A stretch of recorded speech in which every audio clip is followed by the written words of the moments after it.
Good evening. I'd like to welcome everybody to the public hearing for the Planning and Zoning Commission for Tuesday, October 10th, 2023.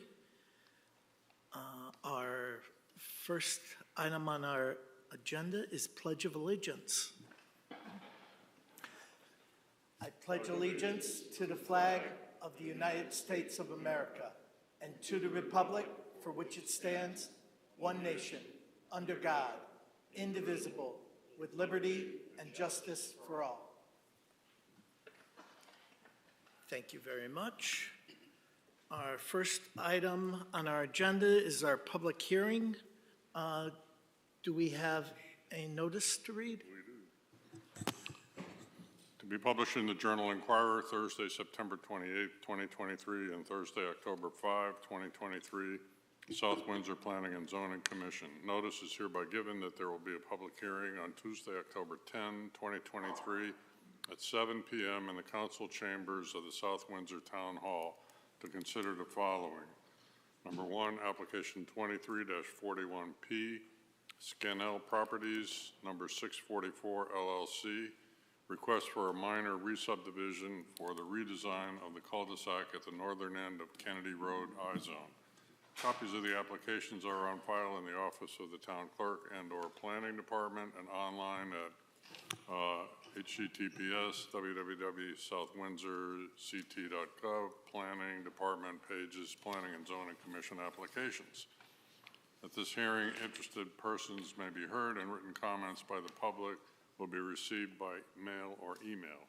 Persons who may require an accommodation can contact staff Monday, 8 a.m. to 7 p.m., Tuesday to Thursday, 8 a.m. to 4:30 p.m., and Friday, 8 a.m. to 1 p.m.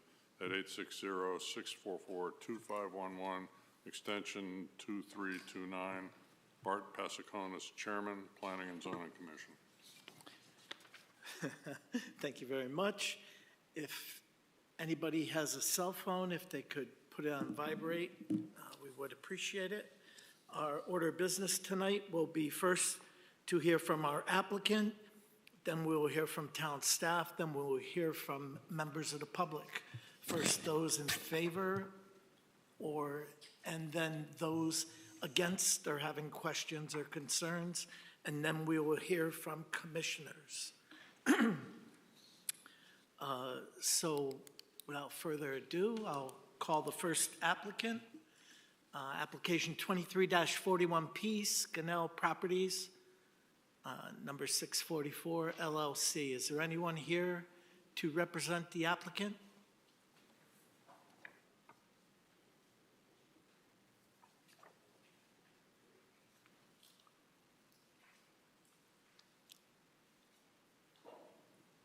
I must have an obsolete agenda. Photos on last. Okay. Thank you very much. For the record, Peter DeMalley, President and CEO of Design Professionals, Inc., 21 Jeffrey Drive. I'm going to give you an abbreviated version, dispense with my notes. Back in July of last year, this commission unanimously approved a re-subdivision application associated with a site plan for a 240,000 plus square foot warehouse building. So our client had been requested by town engineer and director of planning to finish Kennedy Road with a cul-de-sac that should have been done 40, 50 years ago. And he agreed to do that, and that's the reason for the application. For the improvements that required to be a re-subdivision to change the original street design so that the street would be completed at his expense, Scannell Properties' expense. So we went through that, you approved it. We're back. That has been some time, so the original approval expired. We'd like a reapproval. And there's only one other consideration, and that is that the, let me see, that was it, the roadway itself, the town secured a grant for repaving the roadway. And as part of that, the grades changed ever so slightly, and Jeff would like us to modify our design to accommodate the slight change in the grades and a little bit in drainage. So we met with Jeff and Michelle recently agreed to change the plan, submitted the plan as part of this application, and I guess we're going to hear tonight his views on that. Whatever happens is going to be very minor. This is a minor re-subdivision application. Just for your edification, when we went through the whole approval process previously, Skinnell Properties 644 LLC agreed to grant to the town the entire property on the east side of the end of Kennedy Road, which is about 2.4 plus acres, now owned by Four Woods, Woodcock family members. And they're requiring that. They're going to give the whole thing to it, so that accommodates the expansion of the streets for the cul-de-sac and also the water quality basin and detention basin for attenuation next to it. So that whole piece is going to be dedicated to the town, so there's no need for a drainage easement because that's going to be on town property. I think that's pretty much it in a nutshell. I've got other notes, but if there are any questions, be glad to address those. Okay, thank you very much. At this time, we'll turn to our Director of Planning, Michelle Leip.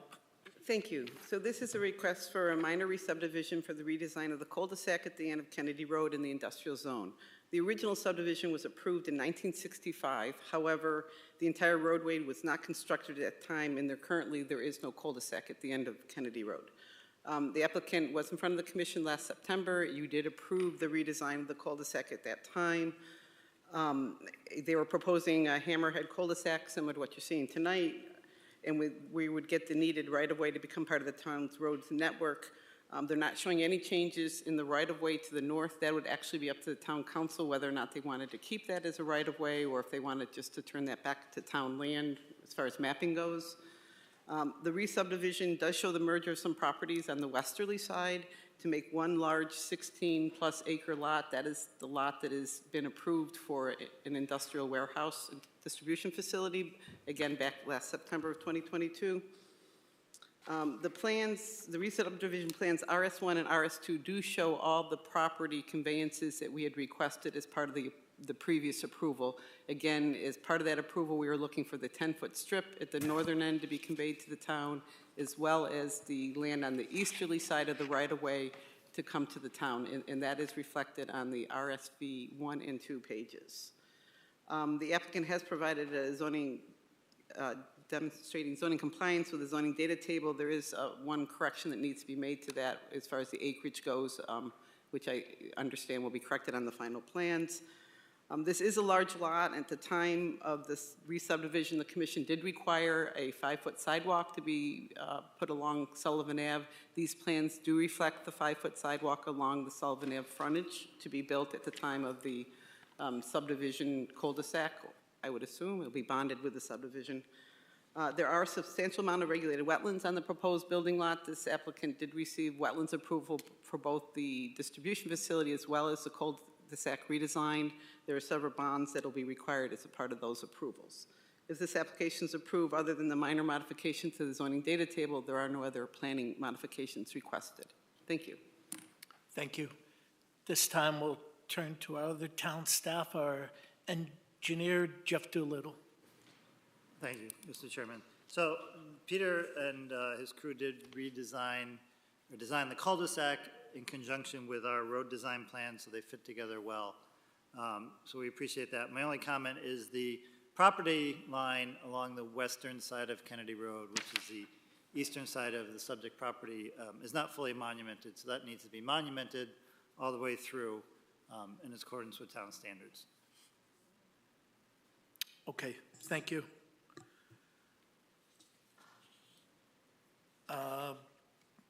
At this time, we'll open it up to the public. Is there anyone from the public who would like to speak in favor of this application? Please step forward. Hearing and seeing none, is there anyone who would like to speak against or have questions or concerns? Please step forward. Hearing none, we'll turn to commissioners. Commissioner Bernstein. No questions or comments. Commissioner Cavagnaro. No comments at this time. Commissioner Viteri. No comments. Commissioner Foley. Just a quick question. The grant that was received for this road rebuilding, was this specific to Kennedy Road, or was it a town grant that was to be? No, it was specific to Kennedy Road. It's a steep grant. So it's in conjunction with the economic development that'll happen as a result of this and other developments in the area. And it covers the full expense of the road rebuilding? Covers the road reconstruction up to the beginning of the cul-de-sac, yes. Okay. And just for the commission's awareness, as part of that grant, we have to have a public information meeting. And I believe that's scheduled for next week. You're all welcome to attend if you want. But we have to have a public information meeting for the reconstruction of Kennedy Road. Okay, thank you. Commissioner Wagner? No questions, no comment. Commissioner Dexter? No comments. Commissioner LeBlanc? No comment, thank you. Commissioner Carey? I apologize, but where is the sidewalk? I can't, I'm looking for the sidewalk on Sullivan on the plan. I don't think it would be shown on this print because that's not the application before us. Actually, it does show on your plans. Oh, okay. Mine did.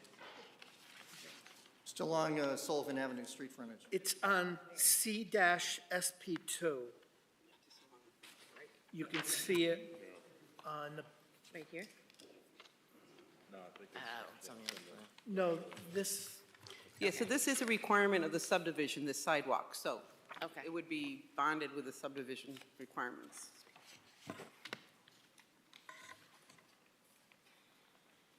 do you see it, Carolyn? Yes, I think so. So is there a little bit of you know how, of grass between the road and the sidewalk, or is the sidewalk just sitting on the road? Let me go get out the original plans, if I may. Oh, you got them?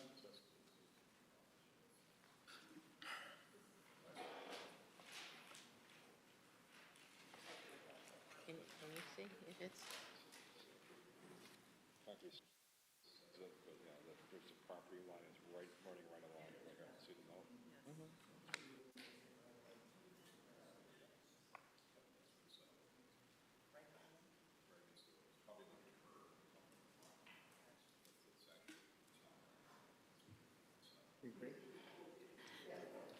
Yeah. Yeah, there's a grass strip between Route 194 and the sidewalk, Sullivan Avenue sidewalk, and also between the sidewalk and the front property line. Okay, thank you. Okay. I had a question. How does somebody walk from any bus stop up to the businesses to go to work? Whether it be the business of this future parcel to the northwest, or whether it be the FedEx?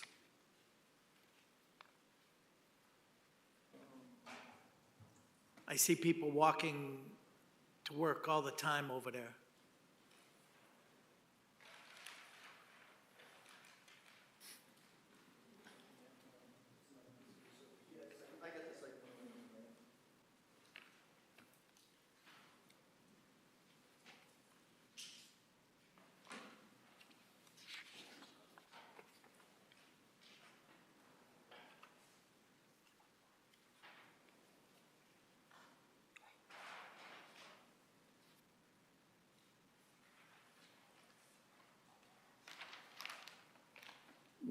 We're accommodating a sidewalk to our building from the sidewalk along Sullivan Avenue. Excuse me? We have a sidewalk, pedestrian sidewalk from the sidewalk along Sullivan Avenue to our building. There is a sidewalk to our building for employees. Right, to go to your building. Correct. Okay. This is the street, though, and We're it's only used by multiple tenants, correct?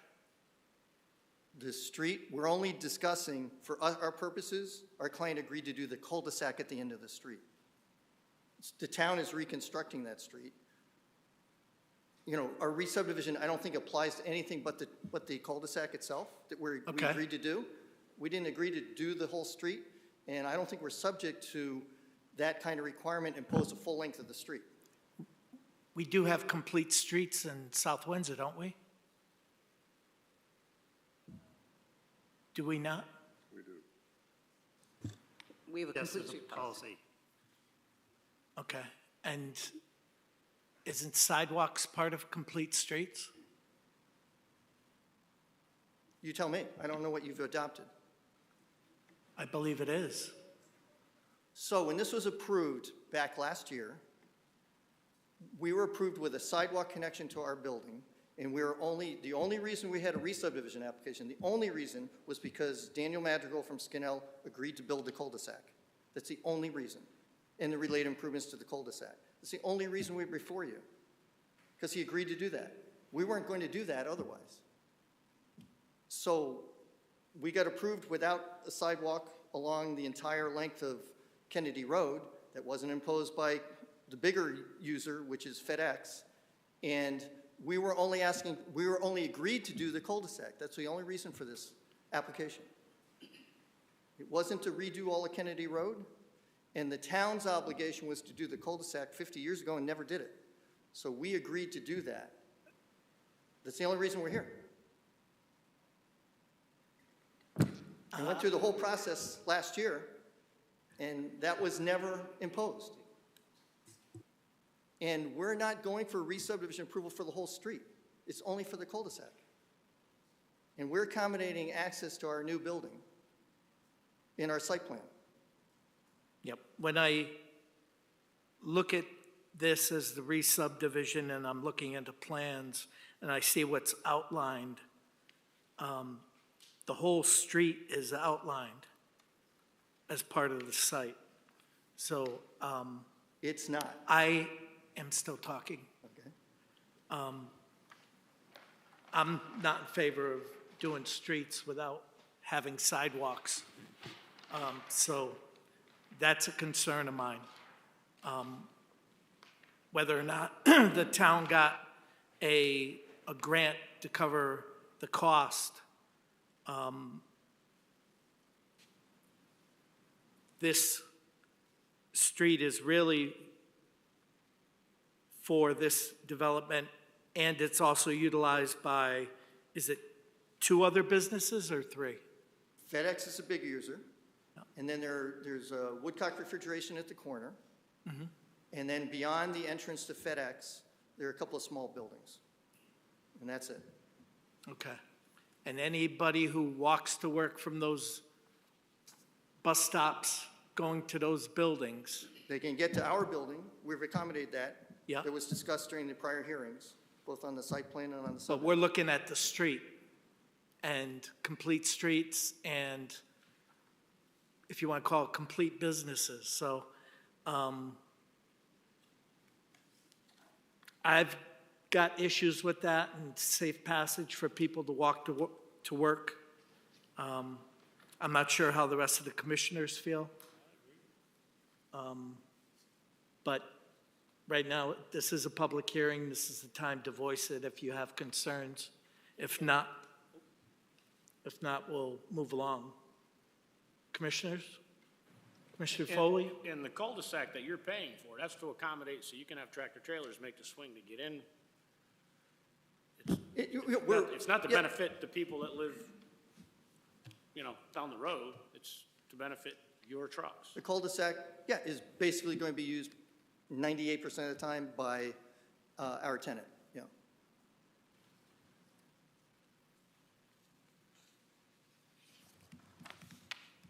I guess if we're gonna go through the whole effort of total rebuilding of a road and accommodating you with a cul-de-sac, and you're paying for it, but in a redesign, then if we're gonna go through the effort, we might as well do it right, do it once and do it right. So I don't know if it's a combination of the town, but you guys definitely have to play a part in it. You're getting the cul-de-sac. Yeah, our client's building the Accommodate your cul-de-sac. trucks on our Dominantly. roads, so. This, are you all set? I'm good. Okay. On your drawings that you passed out this evening, it does show a sidewalk around the cul-de-sac, does it not? I don't recall, no. No, I don't recall any sidewalk. Can you around the come up here cul-de-sac. and show me what this is? By the way, those are the exhibits we used last year. But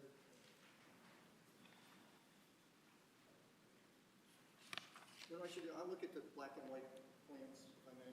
You don't like the white color that you handed out? I mean, this right around here looks like a sidewalk to nowhere. And I'd hate for the public to say that we've got sidewalks to nowhere. May have been the snow shelf for the exhibit. Oh, and that's why it's white?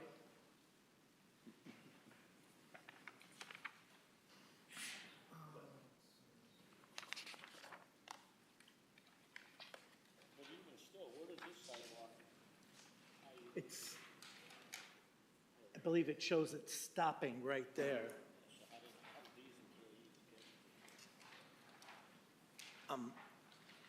I could probably let the applicant answer that question. There's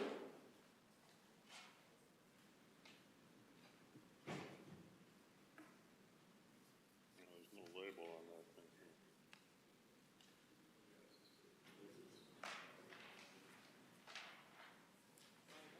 It's a property line. We do not have one on the current plans, and the old plans did not. That was representing a lawn area for snow shelf that was discussed last year. Commissioner Foley was asking how people get from the front sidewalk to your building. Would you be able to show them that? Yeah, it goes from the south, along the southeast corner of our site, the cul-de-sac there, and it cuts across to the center of the building. And it also goes back to the front of the building, the southeast corner. I didn't understand that at all. Come here, Peter. Want me to point out to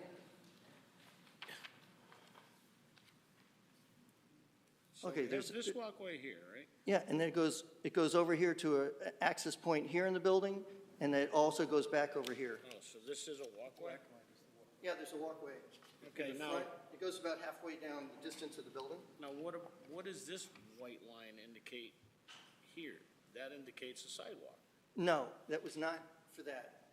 This is a color exhibit, general exhibit for it. It did not, none of the plans indicated any of that, anywhere. I can go, I have the plans with me if you'd like to see them. There are no sidewalks down there. They wanted a lawn area, expressly a lawn area here for plenty of snow shelf that was discussed, and we provided it. And that separates the detention basin from the black pavement. How big is that snow shelf between the detention basin and the cul-de-sac? Do you have a dimension on it? Is it like 10 feet or 12 feet or what?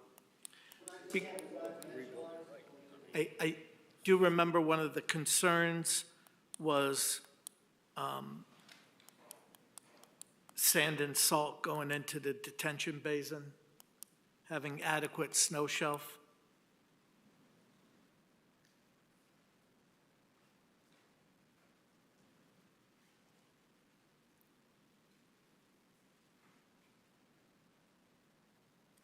Scales at about 8 feet.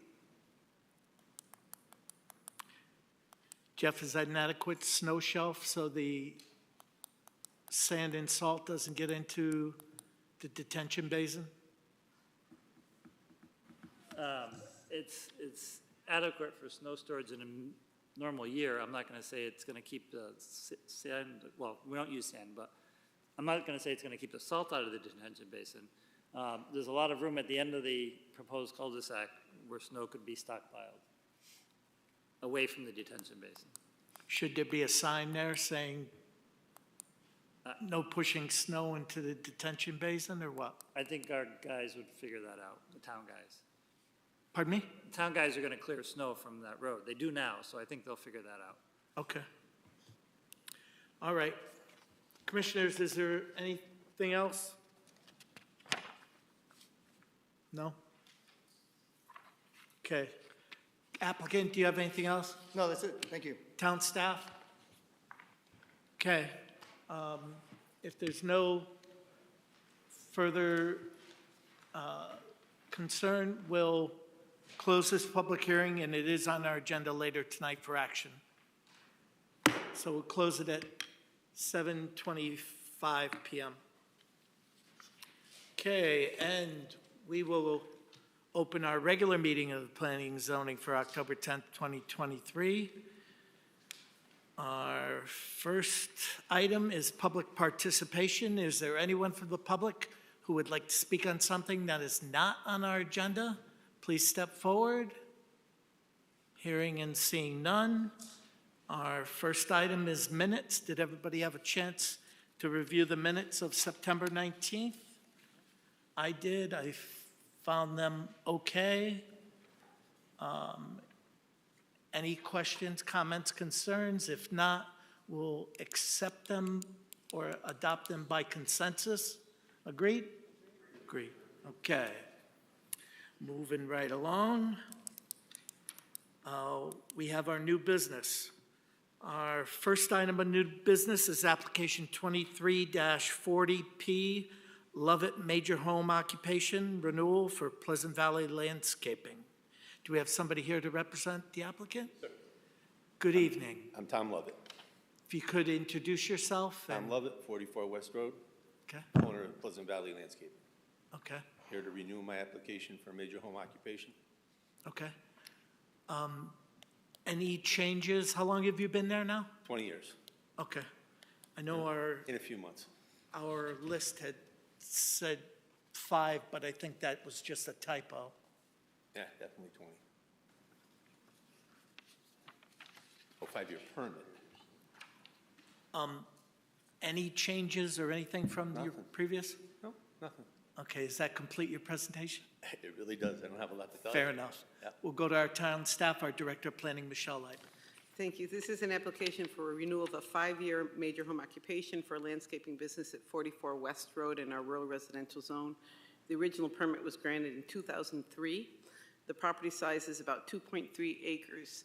I would note for the commission that since the original approval of this application, the commission changed the home occupation regulations. We no longer allow landscaping businesses as home occupations, so Mr. Lovett is one of the few that are out there and has been seeking renewals 5 years as required. So he's an existing non-conforming use out there. The original narrative described the scope of the business. He uses a barn in the rear of the property. He generally works 7:30 to 5, Monday through Friday, Saturdays on occasion. As indicated, he's not proposing any changes. We have never received any complaints regarding this business that I can think of in the 5 years of its operation. I believe there's one other employee involved in the business, is allowed by the regulations. He is allowed a 2-square-foot sign, however, I don't believe he has one. There's no outdoor storage of material, and vehicles are stored in barn. If the applicant will be required to return upon 5-year permit period, if he is to continue. And I would note that on your proposed approval condition, October 10th, 2028, not the 12th, that we would recommend a renewal. Thank you. Okay, thank you.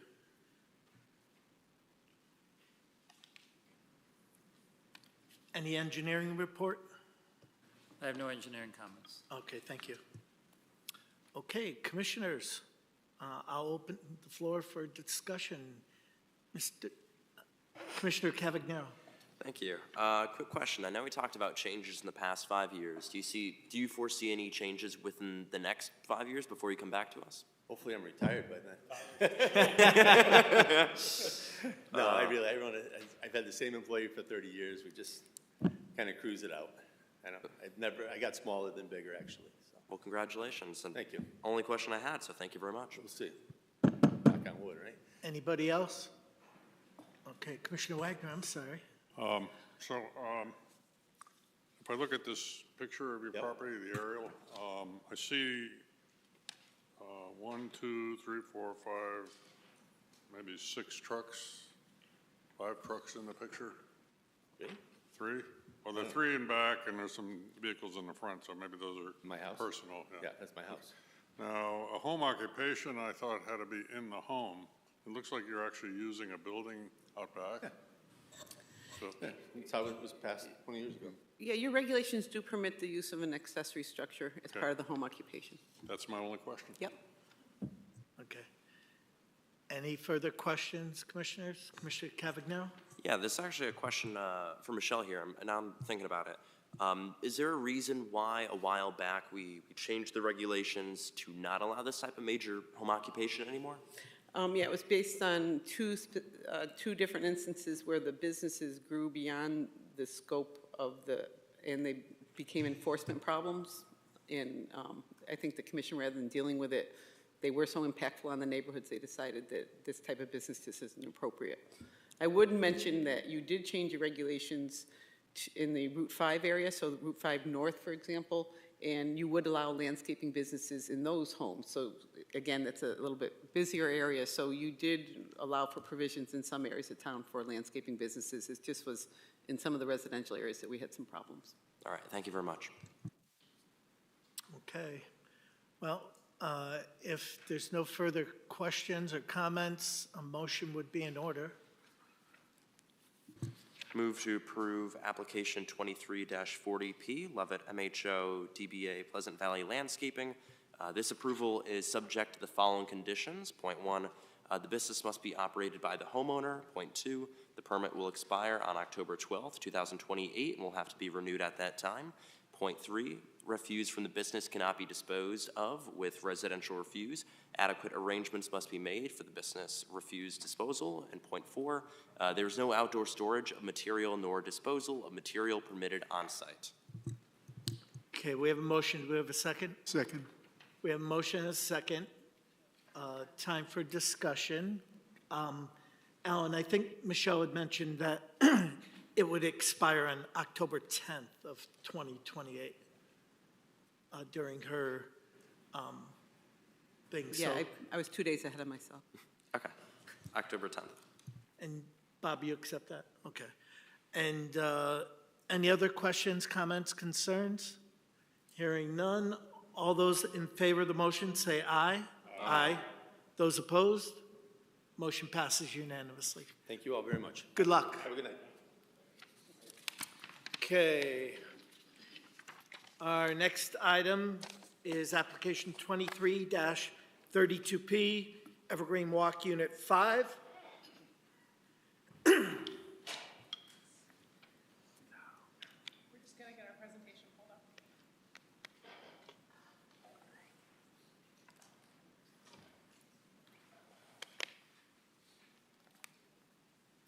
It's old tasting water.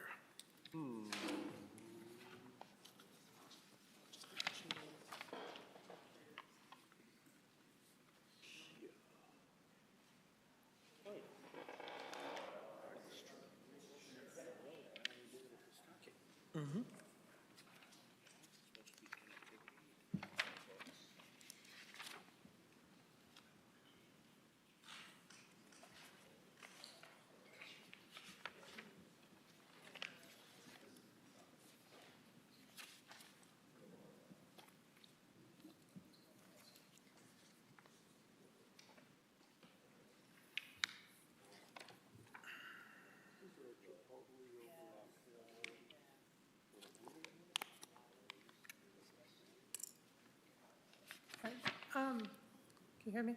All right. Sorry. No, you're fine. Hi, my name's Sarah Just Stein. do your best 3 inches away or so. Okay. Lift it up because it is better the closer you are, but if you're further away, it's tougher for. Okay. My name's Sarah Stein. I'm with O'Connell Development Group. We're the applicant for a site plan application at Evergreen Walk Unit 5. It's located at 25 Cedar Avenue. We previously developed a People's Bank branch at this property. The bank opened this past summer and is currently in operation. We're here tonight with an application for 3 additional buildings on this parcel. The proposed buildings are a 5,000 square foot restaurant, a 2,300 square foot fast casual Chipotle restaurant with a drive-up window, and a 3,400 square foot multi-tenant building containing a Starbucks coffee with a drive-through and an adjacent second retail to be determined. The work done on this site to date during construction of the People's Bank, which was including the driveway and the storm drainage, was constructed with this future build-out in mind in accordance with the previously approved general plan of development for the site and the bank site plan application, which was approved in March of 2022. Here with me tonight to talk about the project are Rock Emmond, Carl Goranado, and Brian Kay of SLR Consulting, and Doug Grunert of BKA Architects. And with that, I'm going to turn it over to Rock to go through the site plan. Beautiful. Just for the record, yeah, I should be heard pretty well. I have a pretty loud voice. Just for the record, Rock Emmons, Associate Civil Engineer with SLR International Corporation out of 99 Realty Drive, Cheshire, Connecticut. A little bit of a mouthful.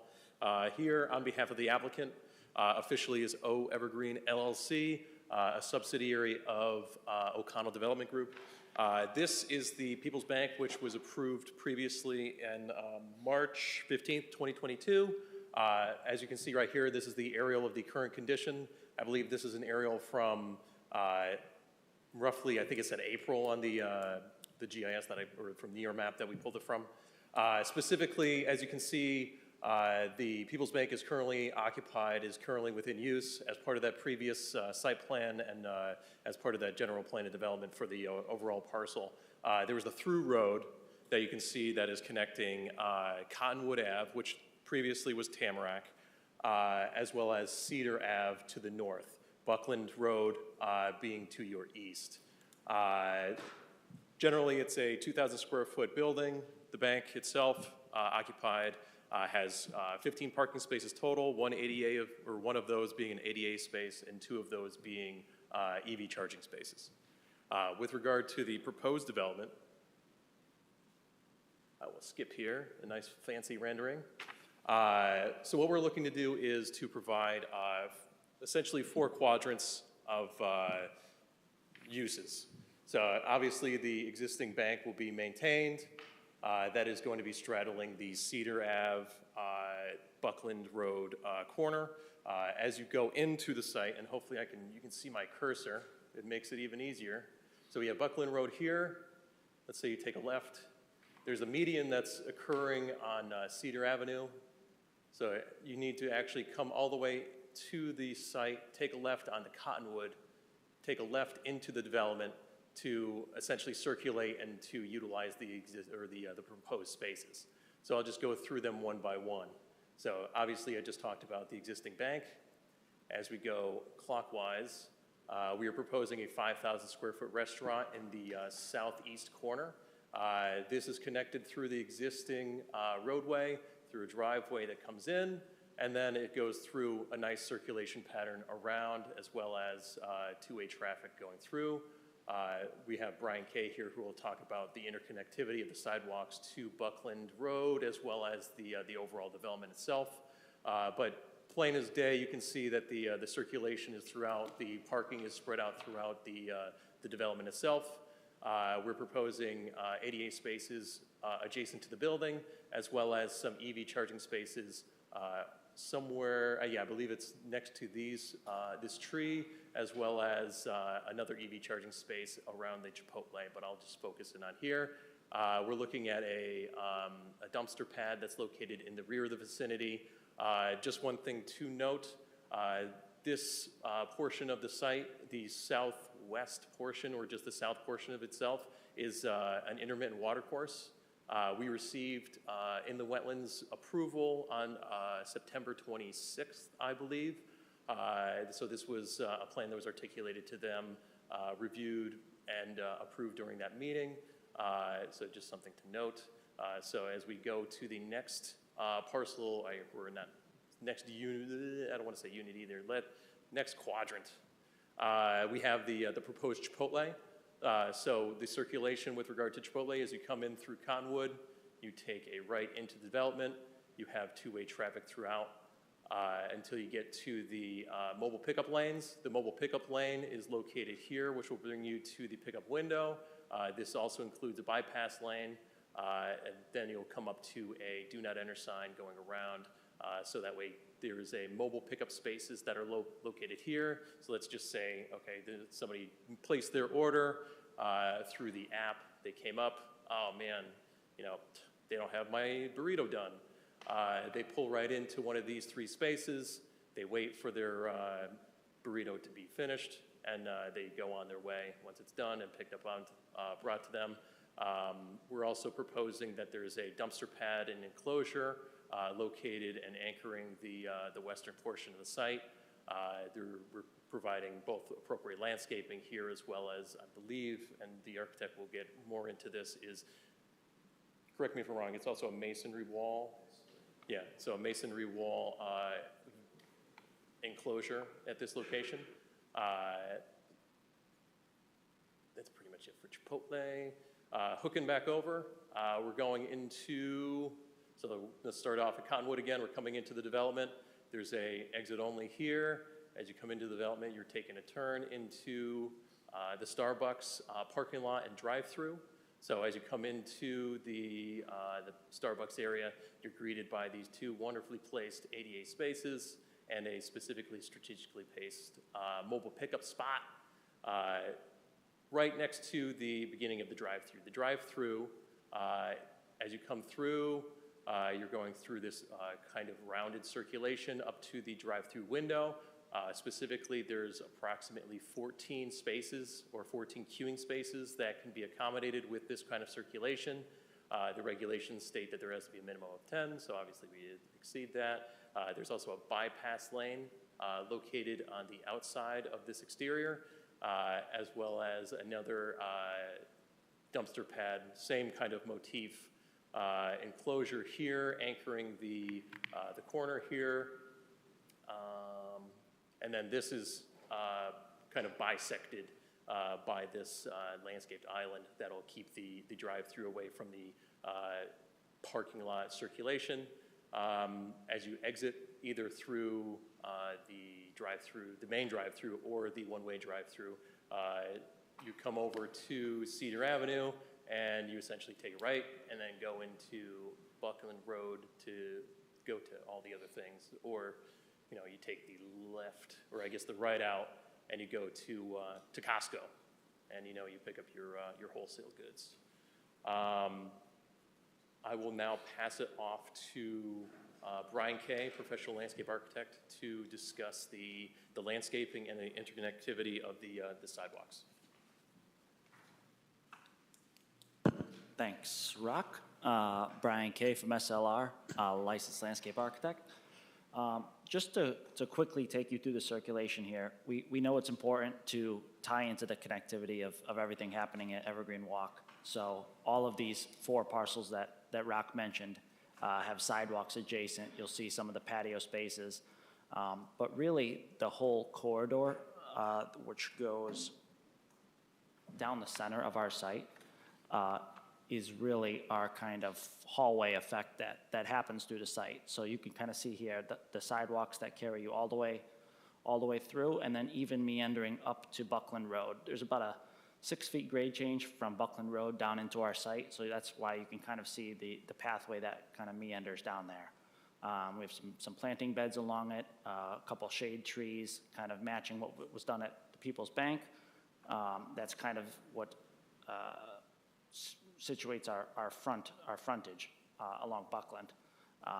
Kind of taking you through the landscaping around the site, we have some screening on the north side here, some evergreens, and as you kind of come in through the middle, some more maple trees and just shade trees to cover some of those parking spaces. As far as the regulations go, I believe we're required 19 trees interior to the parking. We're providing over 30. And then when it comes to interior landscape area, I think we're required about 6,800 square feet. We're providing close to 10,000 square feet of interior landscaped area. But overall, if you have any questions about circulation or landscaping, let us know. Just for the record, once again, this is Rock Emmond, Associate Civil Engineer. Just to touch on one comment that we received from Inland Wetlands, they were looking for some LID practices to be integrated into the project. So what we had done in the revised plan was we provided a rain garden located just next to Chipotle, which is going to be taking straight roof water. and a larger rain garden located just adjacent to the parking located here that's going to take some of the grassed area. Just something to note that was one of the small changes that we received as the dialogue with in the wetlands. Let's see. Down. Just as every part of any site plan, we have utilities, so I'll just go through the utilities very quickly. So obviously, each individual use requires the WPCA. Can you get closer to the mic? Oh, apologies. I thought it was loud enough. Just, so, back in my head. So we're talking about the utilities. So, as you know, we are providing new uses here. You know, Evergreen Walk is its own overall development. This is one unit in that overall development. It is noted that we still have to go to WPCA for the flows that are going to be projected from the restaurant uses. Just to note, each restaurant use is going to be serviced with a grease trap, as well as have sufficient pitch for specific sanitary services. We've also been in dialogues with Connecticut Water Company, who is going to be providing water to the site. So they're provided a wheel silver letter with regard to that. There's a gas main that is already sort of circulating, going to the existing bank. We're just going to work with the utility company to tie into those services or that specific main. And then obviously we're surrounded by all sorts of electrical connections. There's lights throughout the existing roadway previously proposed that has a conduit bank that's already been installed. Obviously, we're proposing lights within the individual spaces themselves, so that's all going to get coordinated and translated into the services once we go through, construction documents themselves. That's it for utilities. Just part of the regulation, because we are going to be providing a drive-through service for the Starbucks itself, I just cut this cross-section to give a kind of a view shed area from, perpendicular to Buckland Road as you're driving by. Obviously, you can see, the majority of the drive-through is essentially covered by the existing bank. As you go south, so let's say that we're actually turning this cross-section around, we're actually starting to get into the landscaping that was part of the previously approved project for the bank, as well as the landscape berm area itself. So as you're looking down, you're essentially blocking the proposed drive-through from the roadway. In discussions with both inland wetlands as well as town staff, we developed a phasing plan to make sure that we're going to be accommodating all the parking spaces based upon their individual uses, as well as just best management practices for how things could potentially be constructed. We're looking at Chipotle being phase one. So Chipotle itself is essentially a contained unit. So we're proposing that Chipotle goes first. It's not exactly tandemly, but soon thereafter, we're looking for phase two, which is going to be the Starbucks and the resident or retail space that's adjacent to it to be part of phase two. That's in yellow. You can notice that directly across what I'll call the driveway, we're also proposing that the driveway for the 5,000 square foot building and some of the parking be constructed at the same time as Starbucks. One, based on the regulation, we require so many spaces, and two, it kind of just makes a lot of sense to build that portion out and allow for utility stubs for the 5,000 square foot building, because at this time we still do not have a specified tenant, so then we don't know who will be occupying that space, but we can plan for when they're going to be coming and making sure that it can be accommodated with all the bells and whistles. And then obviously the 5,000 square foot building would be phase three. That's basically it for that. That concludes my portion of the presentation. I'm going to pass it off to the architect to talk about the Architectural Review Board and their overall presentation, so you can also get a sneak peek at what we're going to be proposing. Thank you.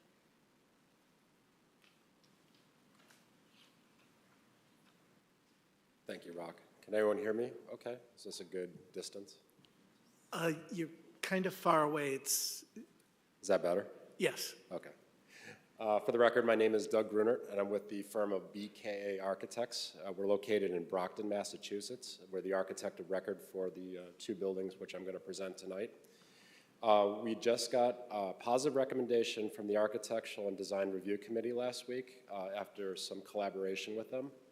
They wanted something special for this development from a typical Chipotle and a Starbucks, so I think we met their requirements, and hopefully we'll meet yours as well.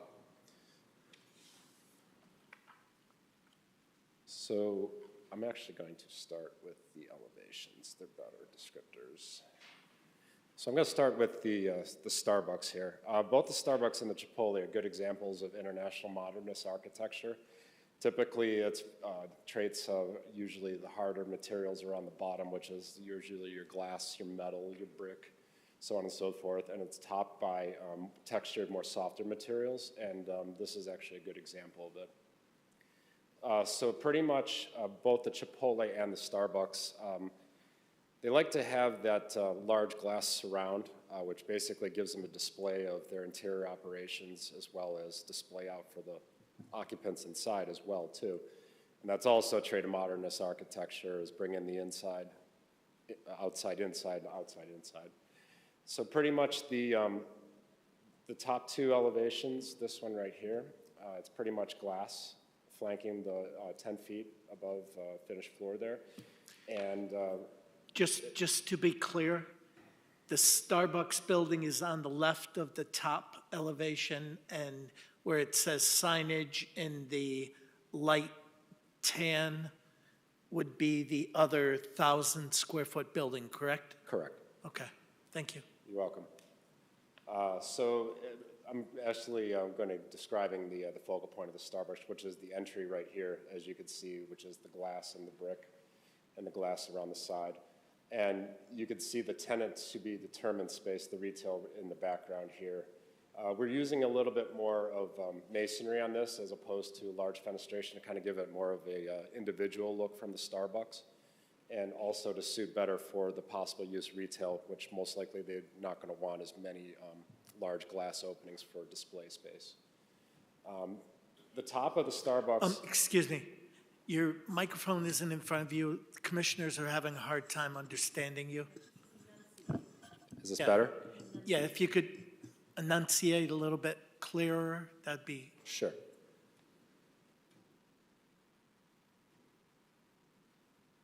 Sorry, the mouse is jumpy. So the materials, everyone can hear me, right? Yeah, it's perfect. Good. The materials for the Starbucks, they use a sansujiban, which is basically a burnt wood. It's a Japanese method of basically sealing wood, essentially. And it's a nice look because actually when it burns, it brings out the textures to it, which is enunciated by the sunlight, as it protrudes on it over the years. It actually brings out the texture much more. And on the long sides, we're using a cementitious, it's called a Nichiha product, which is also a wood grain as well too, which is in a light gray ash color. And that's pretty much to the left of the sansujiban as it runs down through the drive-through. This is the drive-through element here. The drive-through element protrudes off the building a couple feet, and it's actually also defined by the sansujiban as its own separate element. The gray ash runs along the side of the building, which is the drive-through side, and runs along the rear of the building, which defines the Starbucks. The retail to be determined space is actually also a Nichiha product as well too, but it's a spruce color, so it's a lighter wood. I actually do have samples of this on another page so you can actually see what these materials do look like. And the Chipotle, the same thing, glass on the bottom, masonry also on the bottom, but here we're actually using a CertainTeed product, which is a composite, also with a wood grain, but it's a fog color, which is like a light gray, white color, and that pretty much caps the entirety of the facade. The drive-through is also its separate element. It protrudes off of the side of the building a couple feet, and that's actually going to be a corrugated metal panel to kind of give it a little bit of interesting texture.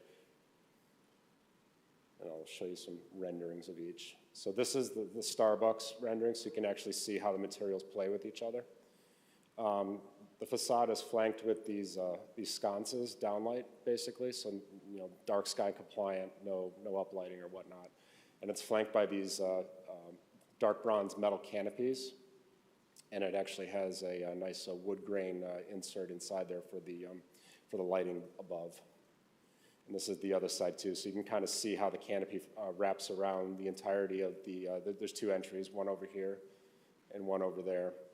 And then it actually it dies into the facade of the retail to be determined, and then the canopy changes to more of a slope canopy to give a little bit of definition. This is the Chipotle. Not as many canopies on this, really only is just for the main entry right here, but you can see how the glass surrounds the sides there. And as I was describing, there are material samples for this. So these are the Hardy panels I mentioned. They're a wood texture. It's a composite material, and this is a good indication of what the color actually is going to be, like a light gray. And for the drive-through, the architectural prefab metal system, it's actually, the pattern differentiates as you go throughout the wall and whatnot, so it kind of gives you an interesting texture as it runs vertically. This is the brick. You're trailing off again. You're getting further away from Okay. the microphone. It's a lot easier to hear you when you're closer. Is that better? This is the brick, and this is the metal that's going to be making the frame of the glass storefront as well as the canopies.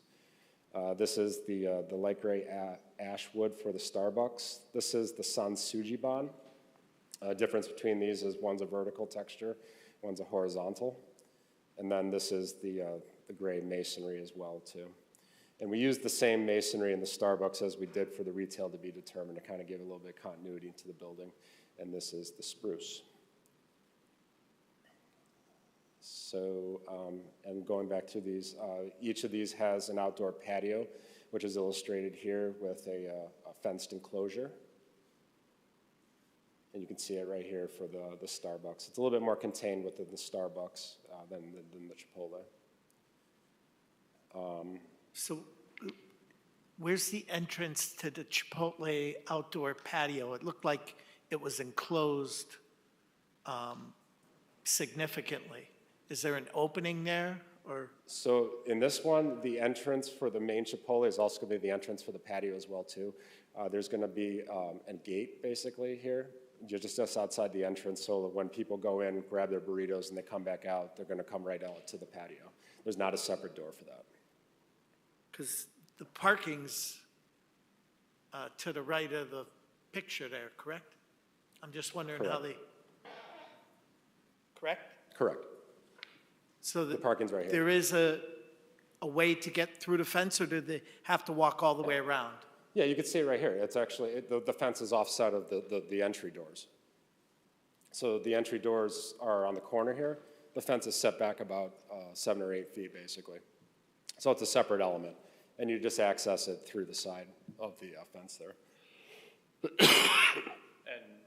And just for the record, Rock Evan, once again, just one thing to note, and I could scroll down to the site plan. Specifically, this area that we're talking about, those are also the numbered pull-in spaces that you're going to be using for mobile pickup. So the spaces that are closer to the actual crosswalk and sidewalk that would be bringing you in are obviously the ones that you wouldn't or would be using to use the patio. Okay, thank you. Yeah. And I think I'm seeing your confusion, because on the site plan, it's showing the entry centered. Yeah. It's actually off-centered. It's in the corner. Okay. No. Yeah, I could see your concern there. The entry is right over here. Okay. And then the fence basically starts right there. And with that, I welcome any questions you may have. Not at this time. Okay, fantastic. Does that complete your presentation? No, I think we have one more presenter. I'll just... Thank you. Thank you. Carl Gianardo, the traffic engineer, to talk about traffic. And we are also looking for a reduction in parking. So per the regulation, we need 212 parking spaces. We did a parking analysis, and I believe the peak hour or the peak event for the development looks like we only need 120. So per the regulations, we are requesting a maximum reduction of 10% to 191. So we're looking for a reduction to 191 spaces, and we are currently proposing 191 spaces. But Carl will get more into that. Thank you. Thank you.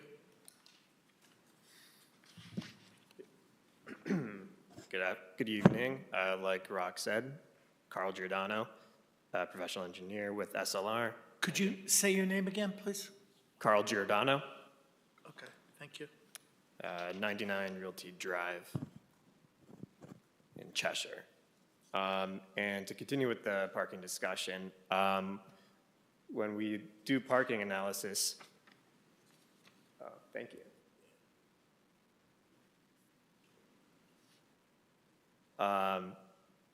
We look at some industry data, and that comes from the Institute of Transportation Engineers, and that's based on a nationwide survey of actual parking occupancy observations.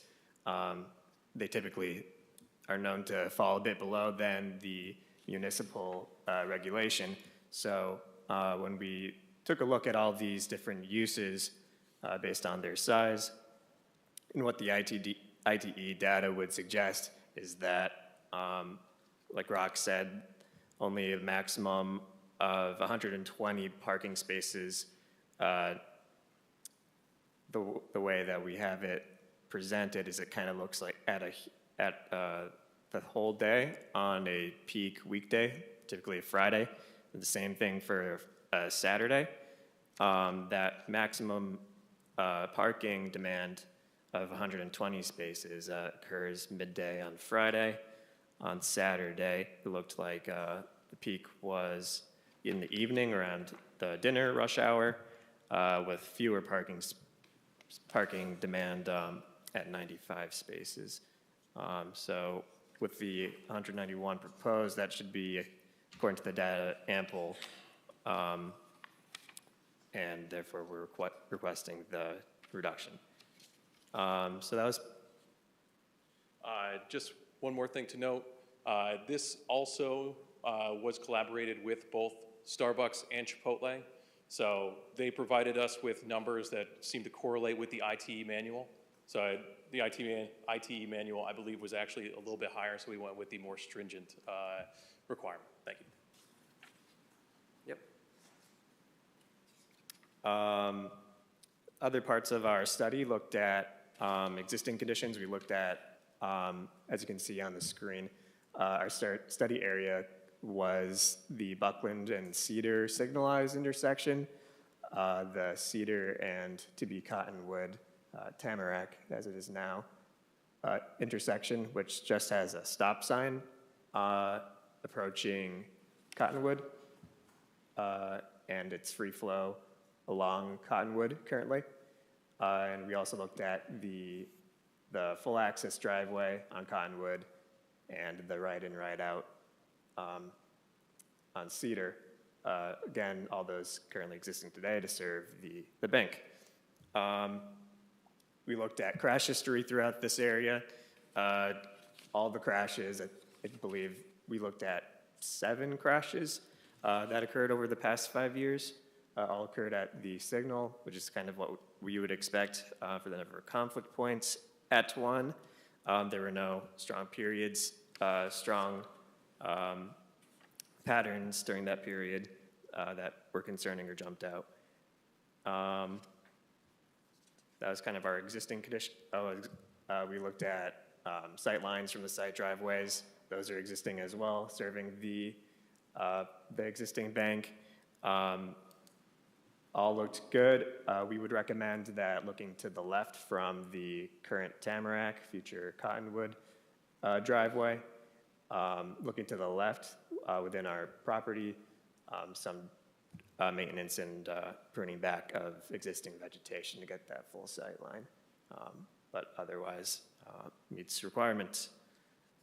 We talked about parking, going through our report that we put together. And the last part of the of our report was the level of service, traffic capacity analysis. We looked at all those intersections.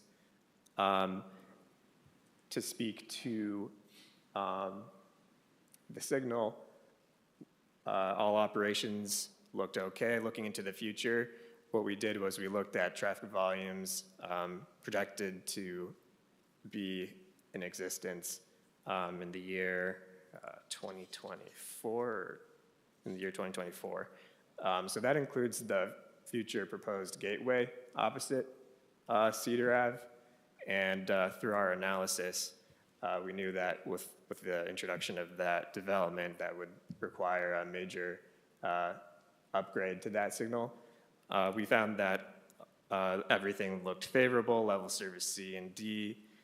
That's typically what you want during your peak hour period. Our other finding was that at the Cedar, existing Tamarack, future Cottonwood intersection, considering all the Costco traffic, the new traffic, in the current configuration of what we call two-way stop, meaning just Cedar stopping and free flow along Cottonwood, that configuration wouldn't be ideal. We're looking at level service F in the future with all this traffic realized. When we looked at both the weekday afternoon peak hour and the Saturday midday peak hour. So what we recommend is making that two-way stop an all-way stop, meaning put stop signs on every approach. Everyone has to come to a stop. And with that, you're looking at really favorable level of service C and D during your peak hours.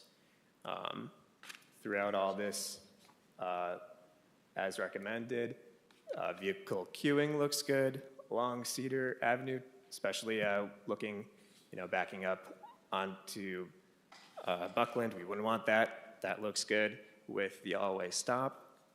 That was reflected in the site plans previously discussed. That summarizes what we looked at. If you have any questions, please let me know. Not at this time.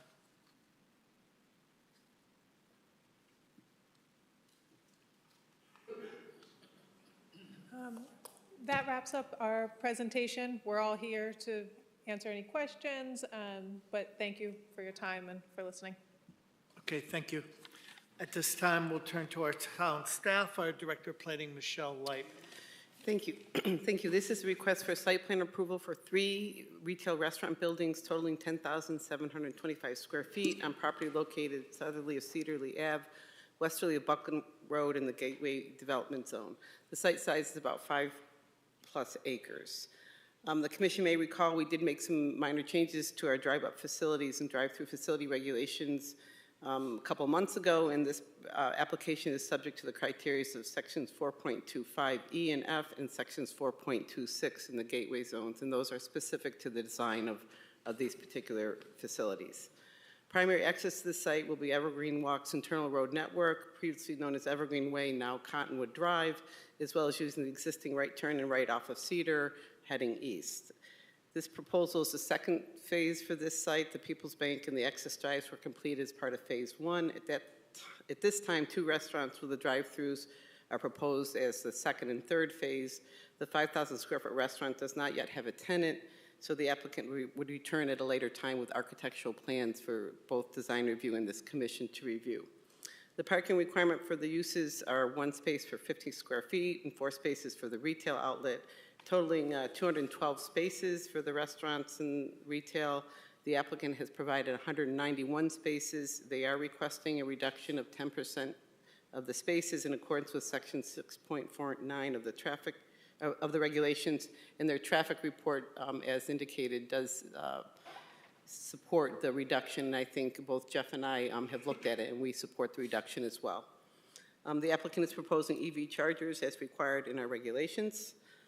They are proposing a sidewalk network to be added along Cottonwood Lane and extended through the site. Crosswalks have been added at the intersections. I would say that we worked with the applicant a couple times on the internal layout here, adding sidewalks and shifting driveway entrances, whatnot. We do appreciate the cooperation with the applicant on that. So we've requested that the same decorative treatment be done to these crosswalks as shown in other parts of Evergreen Walk. They've really been putting in some nice red crosswalk areas. So this plan does incorporate some of those sidewalk crossings.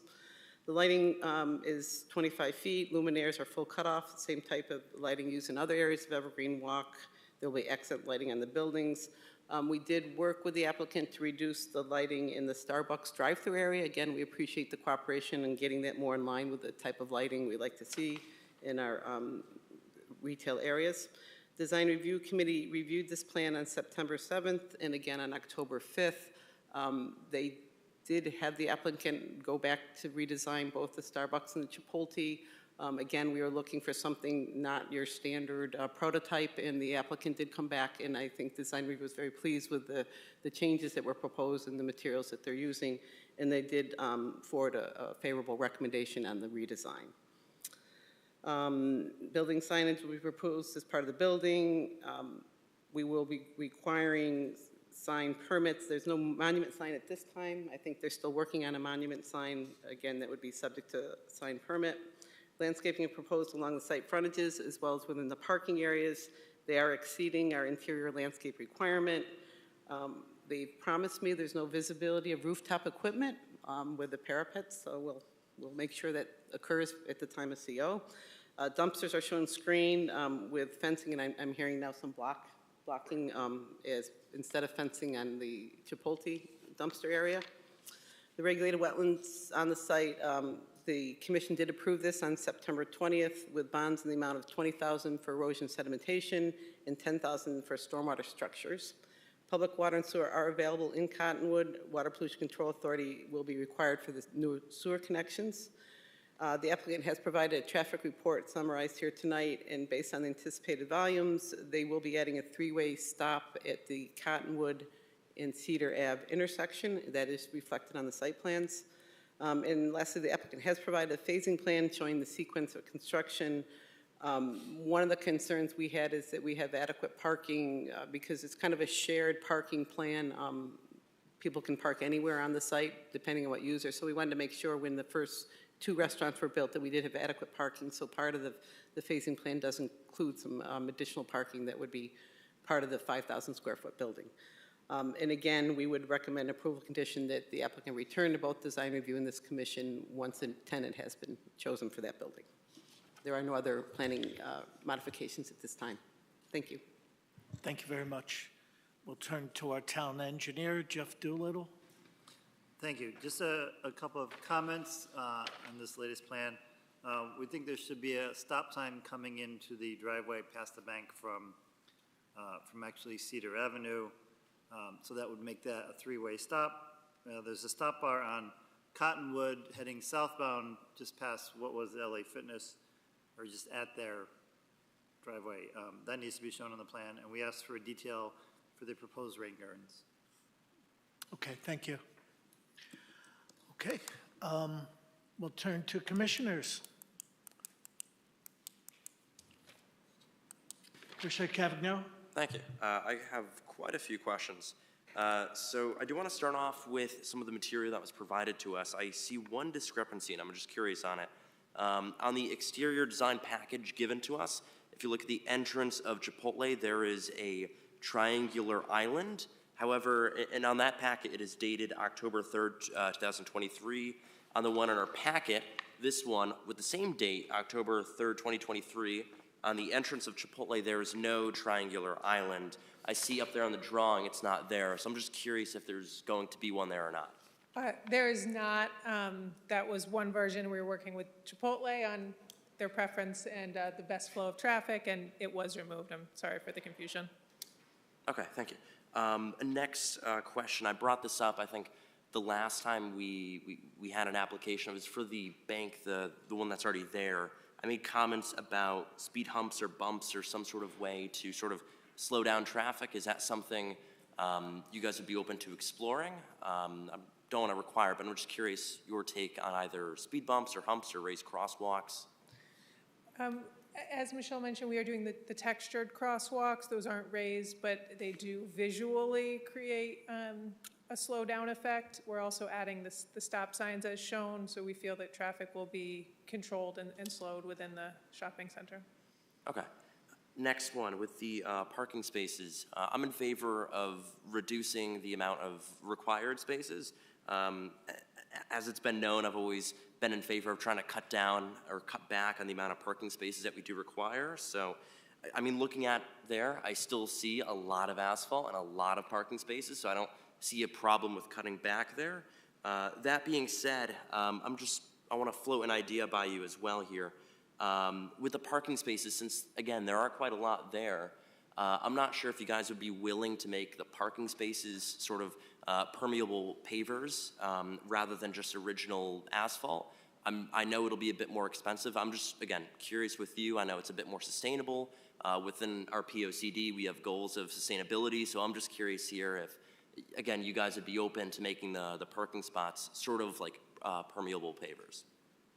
We typically see maintenance issues with those, and therefore snow clearing isn't as easy. So we typically stay away from that for maintenance and safety. Okay, I mean, usually with the permeable paver, since there's cracks in them, when it melts, it usually goes into the ground. So just curious on that. Let's see what else. I got that. And I guess the very last thing is just more of a concept question here. I'm not sure if it was said earlier, but I assume Starbucks and Chipotle, they are relocating there. Is that correct? From their existing locations in the area? That's actually a good question that I'm not sure the answer to.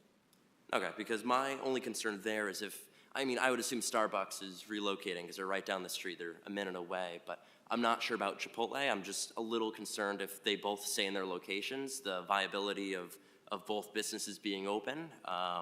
It may be easier for traffic if they don't close, but I was just curious on that. Outside of that, and Michelle, I guess this is a question for you, but the nearest public bus stop, I think it's either bus line 92 or 96, would that be across the street from the vacant LA Fitness building? Is that the closest one there? I think there is a stop right across from there. I know that there's a stop down by the Tamarack entrance, but for some reason I'm visualizing a stop sign across the street from there. Okay, and it's literally just hitting me now. I think there's a bus stop on the other side where that sidewalk goes up to Buckland. Okay, good. I just want to make sure that there is some sort of public transit there because I do know people that do take the bus to go to Evergreen Walk. But yeah, those are the rest of my questions and comments, so thank you. Okay, I'll go around the table. Commissioner Bernstein, did you have anything? Just a couple things. Alan, were you referring to the Chipotle in Manchester? Yes. Okay, because I had the same thought. You have a commitment from Chipotle? Yes. It's unusual for two of the same brand to be that close as a cannibalization issue. Are they company stores or franchise, do you know? Company stores. That's the reason then. They feel that the population could sustain both of them. They're excited about this location, is what they've communicated to us. One other thing, so reading from the traffic report, under the conclusion, future traffic generated by the proposed restaurant and retail space will not impact the surrounding roadway system if relatively low-cost measures are taken to convert the intersection of Cedar and Cottonwood into an all-way stop intersection from its current configuration. So that sounds to me a lot like what we have at Costco where the gas station is. And just as a consumer, I will say that any time of day it's congested and during rush hour it's brutal. So I guess my question to you is, are you comfortable that we won't have congestion problems and a lot of consumers and our folks in town complaining? Claude, do you want to speak to that? I think during any typically we look at not necessarily the peak hour of the business, but the peak hour of like the surrounding, sorry, we look at the surrounding roadway system peak, and if it were to remain as is, we would have issues of queuing, backing up along Cedar, potentially into Buckland, which we don't want, just because there'd be a lot of traffic from Costco, and you'd have to be at that stop sign waiting for, a break in traffic. Based on our analysis, the hallway stop looks good. It operates at worst level of service C or D, which is what you're looking for during a peak hour condition. So that's saying kind of at worst. Other times should be better. I have no way to dispute it. All I know is that in that area, and also I would say in Shake Shack, there just seems to be a lot of congestion. And I just want to make sure we're doing everything we can to avoid that and make sure that we're moving traffic as best as we can. And it seems to me that it may be a little bit mitigated by the nature of the business with the drive-through aspect. So that's it for me. Okay, Commissioner Viteri? Yeah, just to build off of what those folks are talking about. If I'm remembering Cedar Avenue right, if you're coming from Buckland, you've got to loop around to Cottonwood to gain access. Exit could be both ways. So I would guess the preponderance of exit is going to wind up going past the bank to come out, which I'm sure was all factored in there. But given that and the internal road you have, where's snow removal? Where's that all going to take place? Because you've got to keep the internal road clear, all the parking spaces, ingress and exit. Just curious. That's a good question. Snow removal would take place in each corner, really, of the site. If there was a large storm, practically, a couple parking spaces may be taken up with snow for a short period of time, but that's something we would have to spend a little more time with, and we can. And it's not going to affect water table or anything? So just one also thing to note, specifically, so we are providing with amenable landscaping areas that are throughout here. There's the rain garden that we're going to be proposing, which technically, this is an area that you could put that snow, it's not going to be salted in this particular area. So this is one instance where you could put that over, as well as just over the curb where the parking spaces are. There's no adjacent sidewalk in the majority of it. There's a small strip specifically around Chipotle as well as Starbucks that the snow could essentially just be tossed right over. So there are some spaces that you could put that without creating a giant aggregated mound. Okay, because I'm thinking with the drive-throughs in the two areas and everything, you've got to have that kind of access. You can only block so much. Okay. Correct. Just curiosity, the 1,000 square foot retail, is there any thought of what that is? We don't have a tenant yet, no. Okay. And then the restaurant, at this point, it's just a concept and nothing more than that? Yeah, the concept is a sit-down restaurant, but we're still, don't have a tenant. Okay, and then whenever that's established, you'd come back with what that design looks like and everything else? Yep. Okay, thank you. Commissioner Foley? Yes, on the restaurant, the 5,000 square foot restaurant, depending on the market, your intent that this is going to be a dine-in? Yes. And not Outdoor fast seating? casual. No, a sit-down, dine-in restaurant. Okay.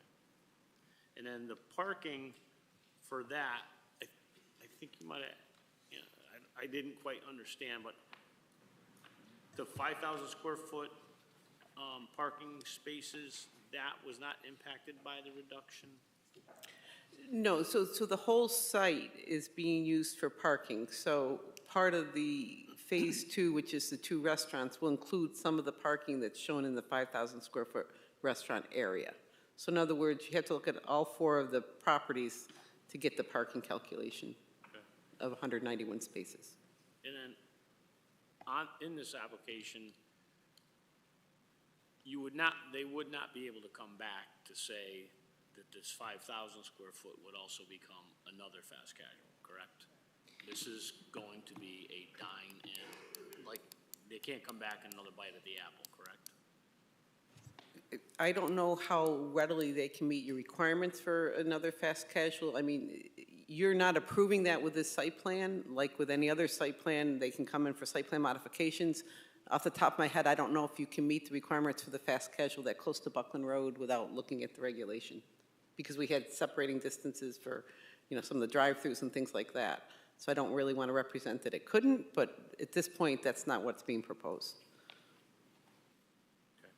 That's all. Commissioner Wagner? Thank you. So which drawing shows the EV charging stations? And where are they? Once you tell me, let me find the drawing. So specifically on sheet LA1. So it should be the third sheet in your packet. Okay. And they all have a EV moniker on the actual EV space itself. Can you help me where to look? So unfortunately for me, these people decided to charge today. Okay. So they're located adjacent to this one island. Do you see them in here? Yep. Right here, 1, 2, 3. Oh, Next to okay. that tree. I see EV, okay. Now, our regulations require one of them to be accessible. ADA accessible, correct. And that was also part of the bank approval. So there's one ADA type space, kind of hard to see here, but there's two located here, and then there's the hatched island that's located. You can kind of see it in gray just to the north if you're looking at that same sheet, LA1. That's the bank. You just lost me. This is looking at the site as a whole, because this is one parcel.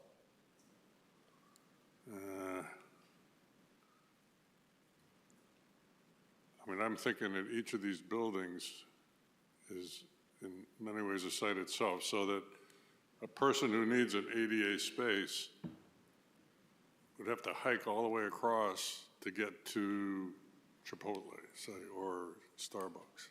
So we're specifically giving the 3 EV charging spaces here, an EV charging space here, and then there's the 2 EV charging spaces at the bank. And like I said, there's one ADA required space located at the bank. I believe we need to have an ADA. Now, they don't have to be restricted. Yeah. to Oh, any- yeah, it just needs the painted island, These are and that it actually, I believe it does say that has to be, was it 8 and 8, I think, specifically. So 8-foot wide parking space and then 8-foot aisle. Yeah, So if it pleases the commission, we can, so we do have, so we're required to have 6 ADA accessible spaces.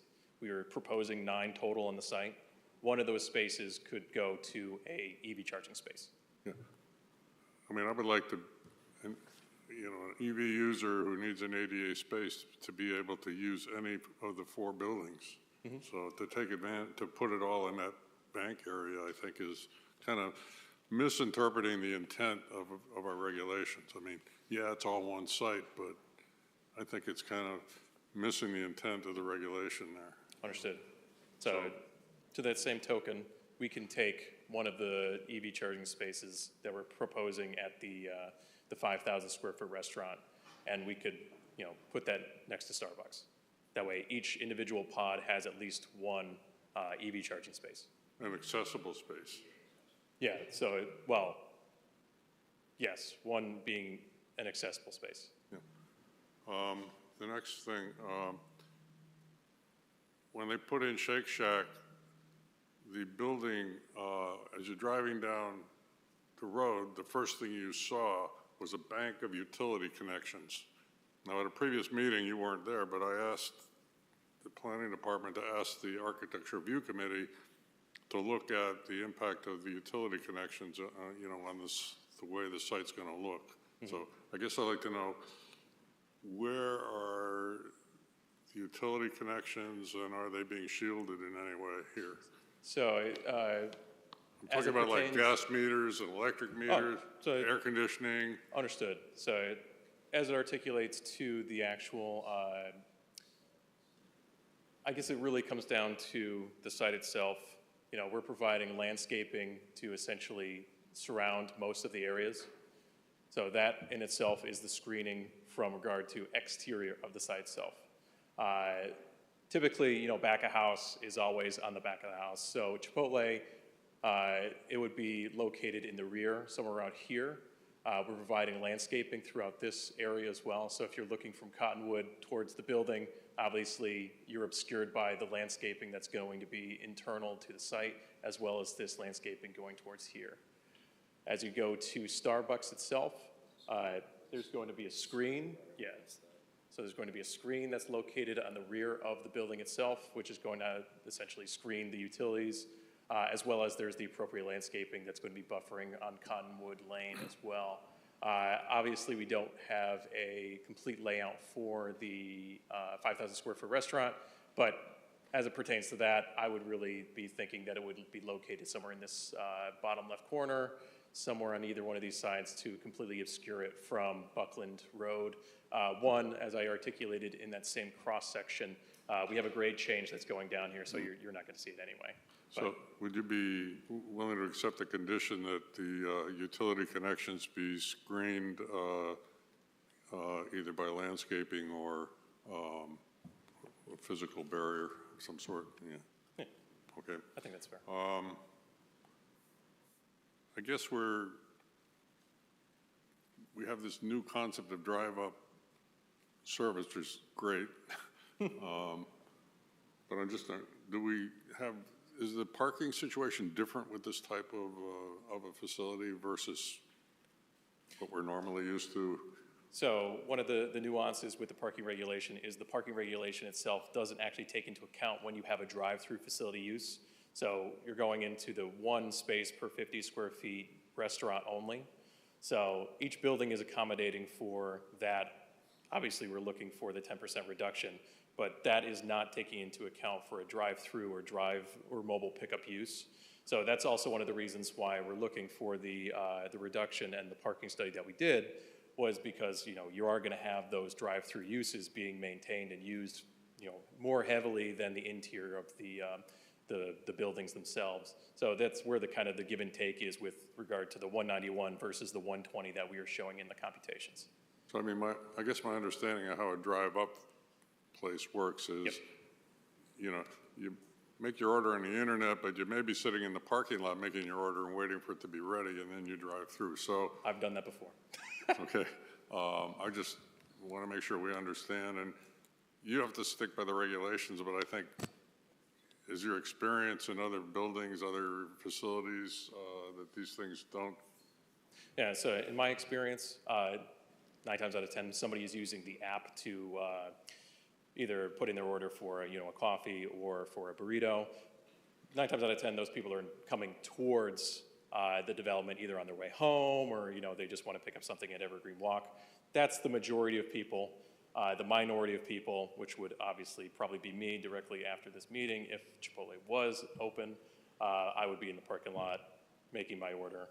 But that's one space out of the 50 some odd space or 46 some odd spaces that are going to be located around Chipotle, which once again meets the required parking regulation, which doesn't actually take into account for a drive-through facility. Okay, thank you, appreciate that. Yeah, of course.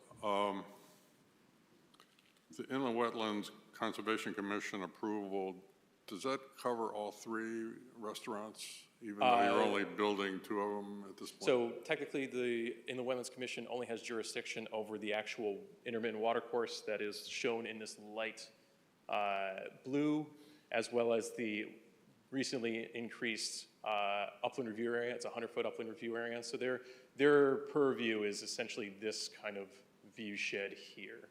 Okay. So they don't necessarily have any, no skin in the game when it comes to Starbucks. They also approve the conservation. Oh, correct. So they actually did approve the whole length there? Correct. Okay. I think I'd kind of go a little longer on what Commissioner Viteri asked about the connection from Cedar into the parking lot. If someone comes in from Buckland, right now there's a median, so they can't use that north driveway to get across. Correct. So obviously that north driveway, you can't take a left. And we are not looking to change the median. We are looking to maintain that there's a right exit out to get to Buckland. Because that's really the circulation is you want somebody to come in, you want somebody to go get their coffee out of Starbucks, you want them to get out, and then you want them to either go directly to Buckland, or you want them to take the through road back to Cottonwood and then go through the rest of Evergreen Walk. So I guess I'd maybe ask our town engineer, do you think that's the best way to handle this, or should we have a break in the median? I think we should leave Cedar Avenue the way it is. I don't think we should put a median cut in Cedar Avenue. What'd you say? I don't think we should have a median cut in Cedar Avenue. Okay, thank you. That's all my questions, thank you. Okay, Commissioner Dexter? I'm curious about the retail little section, 1,000 square feet. Can you get from Starbucks to that? Is there a door? Oh, yeah, there's a sidewalk, so if you look on Oh, the but I site mean, plan- I'm inside of Starbucks. Oh, and I no, wanna they go to will, the- they will not be, Okay. there's no door Okay, that'll so go through looking them, at so the you have to go plan, exterior. right in front of the retail area, there's Correct. this little outdoor sitting area. Correct. And then there's about 4 or 5 parking spots just beyond. So if I want to go to that retail store, Yep. and those spots are all taken with, Yep. I don't know, people waiting for whatever, so I have to park on that side, right? Correct. The side parking? Yep. Okay. All right, so that's too bad, but the drive-through is around the corner, you can't do much about that. Correct. Are they drive-throughs or drive-ups? I'm still confused. So the nuance with this is the Starbucks is complete drive-through. Drive-through, okay. The Chipotle is mobile pickup. Only. So mobile pickup only. You can't, Okay. you cannot sit in your car, you cannot order, you All right, cannot so one's a loiter. drive-through, one's a drive-up. Correct. Thank you, that's all I need to know. Yep. Okay, I have no parking, no issue with the parking reduction. As Commissioner Foley said, I would really only support this site plan if we have a sit-down restaurant, and it's got to be kind of upscale. We need this here. We have no place to go. I mean, there are some places, but we're tired of them, you know? Yeah. So, let's. I have family in the area, I'm very aware. Yeah, let's bring in a nice sit-down restaurant there. I think that'll go far. And then finally, to support Commissioner Bernstein's comment about taking Cottonwood down to Costco, and you know, there's the gas station across. It's not that it's a lot of queue. It's just the turning radiuses of those roads going on to that. We need to make them wider and a little more of a turning ability. Anybody wanting to go up Cottonwood from Tamarack, you know, you have to make this really wide corner, and people are like tooting at you. And I gotcha. So just do what you can. Give us another half a foot even on these turning rates. It's crazy. And it slows everything down. So that's my comments. Yep, no, totally understood. Commissioner LeBlanc? All right, I guess I probably drink too much coffee and eat too much fast food, but I'm looking at this, and, well, Chipotle, you have 46 spots, and the building is 25 square feet, all right? So it's one restaurant, 46 spots. I mean, I've been at Chipotle every now and then. There's never more than probably 15 people in there. That's a lot of parking for that building. Correct. And All right, so that's why we're looking meanwhile, for the you parking have reduction. Starbucks in a 1,000-foot retail that's 3,400 square feet, and there's only 23 spots. Now, somebody who goes to Starbucks may be a separate customer than goes to the 1,000 square foot retail.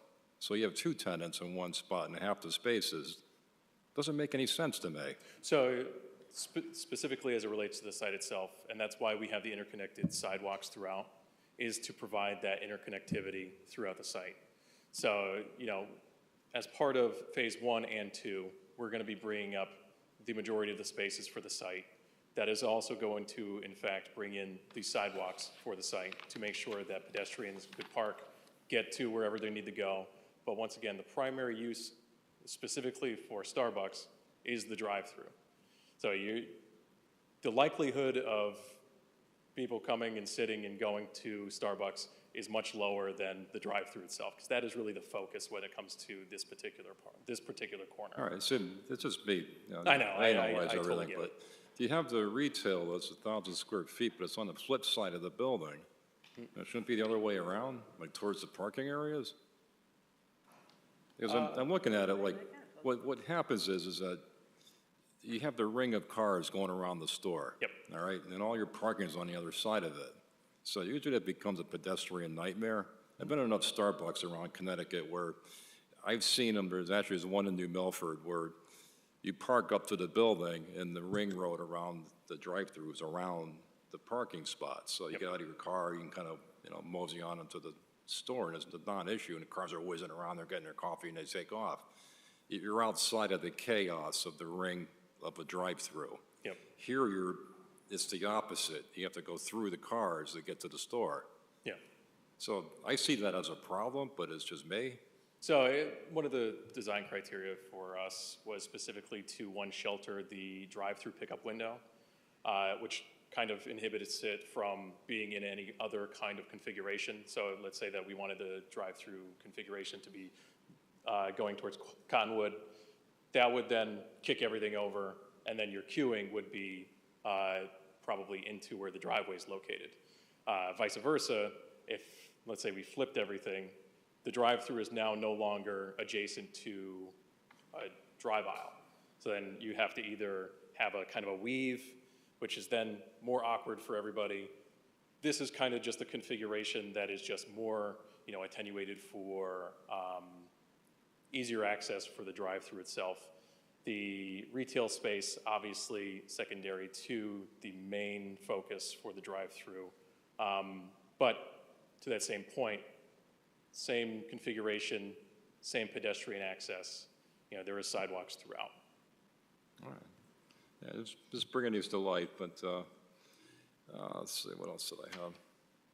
I guess that's probably it. But I do agree with the sentiment here regarding a sit-down restaurant. Otherwise, it becomes kind of fast food haven down here.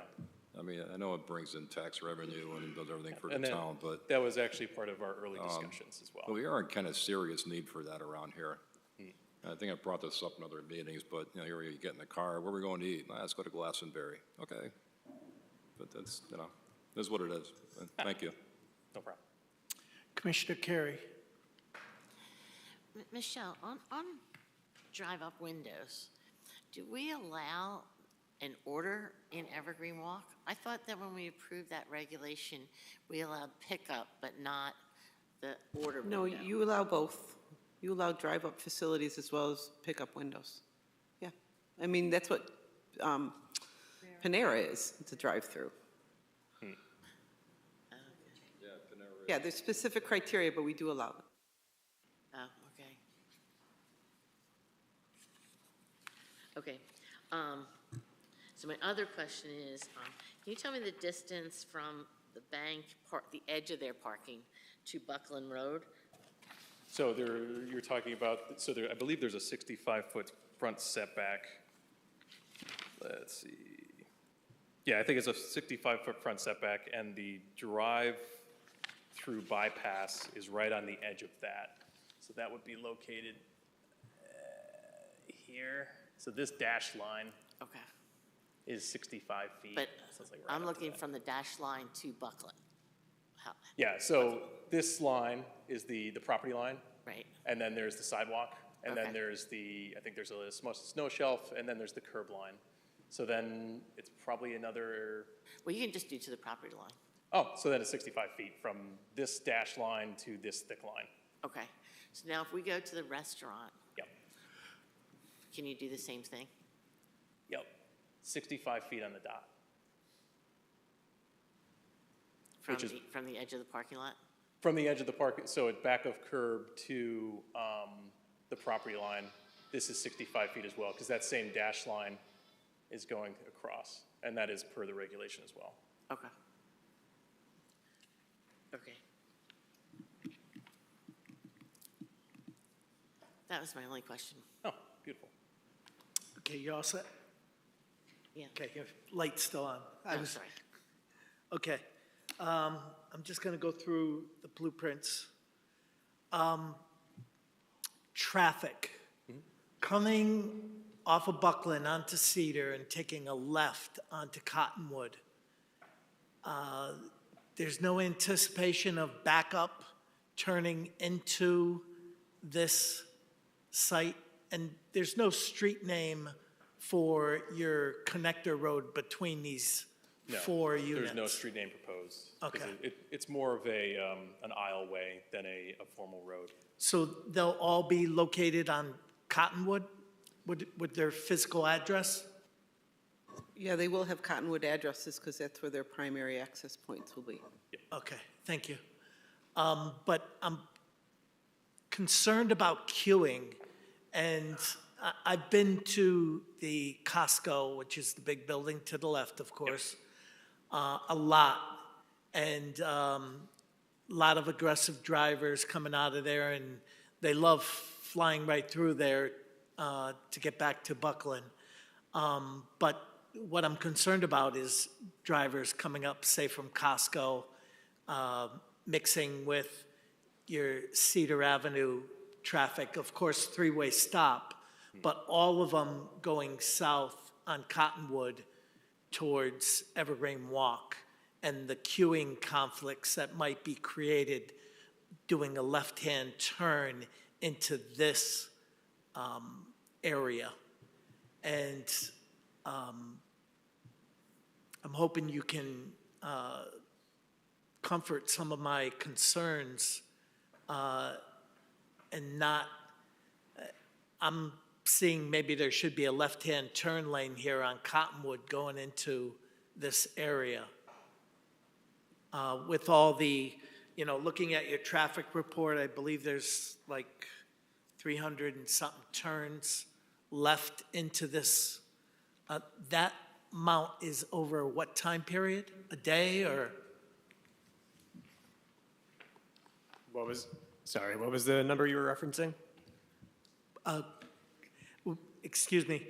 When you come up to the microphone, if you could just please reintroduce yourself, because we're also considerate of the people at home that are watching also. Sure. Carl Giordano, SLR, Traffic Engineering. Thank you. Let me pull up my traffic report here. All the turns from Cottonwood onto your connector road for this, the left turn from Cottonwood into this area. Right. So I'll pull up the traffic that we estimated for that. Based on the numbers that we've run, What page are you on of your report? You're looking? Every page says a different number. So one says page one, next one says page one, page three. Tell me what page you're pulling your information off while we're talking. Sure. I'm on page 9. Top left corner. Page 9, okay. Yeah, sorry, I Going don't see back. the other number here. Page 9, okay. On page 9, that has table 3. You were talking about the traffic going in between Cottonwood, going to the south toward, the future Whole Foods, and then from the north, Costco. Based on the volumes we projected and the study that we also looked at that was previously done for that project, the numbers suggest that southbound left from Cottonwood into the intra-collector road will be level service A. No issues at all. Based on that, a left turn lane would not be warranted. And I think that comes to a matter of most of the volumes to the south are going to be accessing Buckland through that connector roadway. I can't remember the name of the one down there by the circle. Were these done with traffic counts, or were they done with just your manuals? They were done with traffic counts. Yep. Okay. And then similarly up here, most of your traffic is going to be going to and from Buckland from Cedar to the north. So we're not thinking that there's going to be a ton of conflicting through traffic, that southbound left turn lane into the site would be an issue. How much queuing is there from that left turn into this collector from Cedar Avenue? If it does back up, how many cars are gonna, That southbound in, from, before it starts interrupting Costco traffic, turning left onto Cedar? oh, turning left onto Cedar from Costco? Yeah, that's what he's. Yes. Okay. I don't have that number on me right now. Do you need Oh, the you have the appendix? appendix, nice. I print out everything. It wasn't, we did look at it, of course, and it wasn't an issue. Oops. All right, let me find it here. I'm looking at the PM, looking at Cottonwood and Cedar. So this is, if, I'm just kind of flipping through the pages. For a comparison point, if we didn't have that always stop, that movement would, oh, sorry, I'm looking at the wrong page. 1 second, please. I'm not sure if I have the results with the always stop here. Well, and my question is queuing specifically. Right. How that's- many will So be there if they're turning left and there's oncoming traffic, they can't turn? How many are gonna back up in that intersection So 6, towards Cedar? 6, 120 feet, or 6 cars. Okay.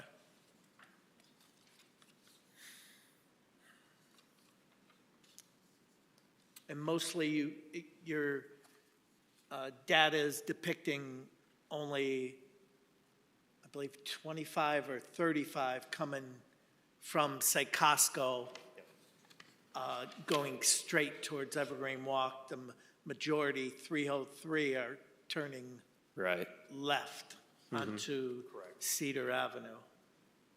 Yep.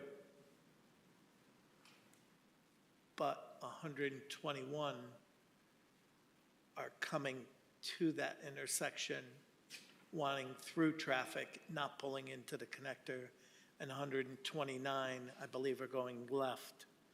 Are your numbers in the parentheses peak? Yes, the non-parentheses are the weekday afternoon peak hour, and then the parentheses are the Saturday midday peak hour. Okay. So that's a weekend peak hour? Is that over the 2 hour, or is that over 1 hour? What we do is we collect 2 hours worth of count traffic data, and then we figure out what the peak hour within that is, and that's what the analysis and what the numbers are. It's just the hours worth. Okay. So it's 1 hour. It's 1 hour. Okay. Seems like a lot of traffic to be operating at an A. I think that's a generous A. Yeah, what we In have some of your diagrams, you've actually got level F. Can you elaborate on that a little? is that from table 3, or? Where are you seeing that I saw F? it a few times. Let me.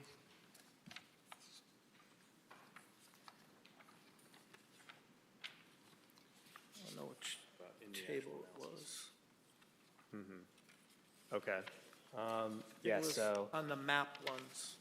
you're looking at the, yeah, so wherever you see the F is where we analyzed Cedar Ave at Cottonwood as it is today. Yep. As just the one stop sign with all the new traffic, the future traffic, including, future developments and other things going on nearby, what it would be like. We did include that, for a reference point. That's in table 3 in the report. And then I think the last sheet should be just looking at the always stop scenario. So specifically, if you're looking on page 10, Table 4 is the scenario where we're providing the all-way stop. Right, it comes a little bit later after the first time it talks about it. So it's specifically, the all-way stop is a recommendation in the traffic report, which we're implementing on the plan. Can't hear you. So specifically, just for the record, Rock Evans, SLR International Corporation, specifically, the all-way stop is specific to a recommendation that's thrown in the report, or not thrown, but analyzed in the report, and that we're implementing in the plan. And that sort of scenario is articulated in that table 4 on page 10, top left corner. Okay. I'm going to move on.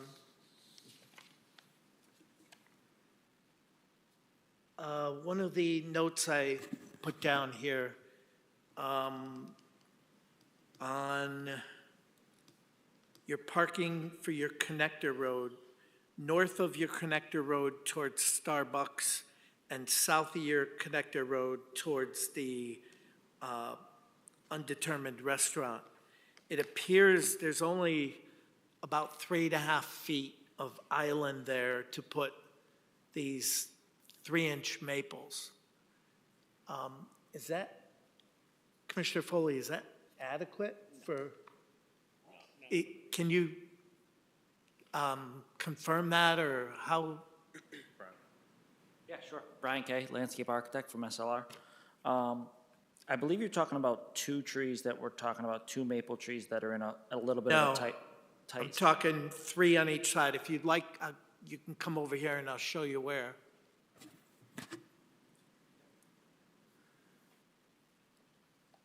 You've got them right here next to the sidewalk, I believe, right?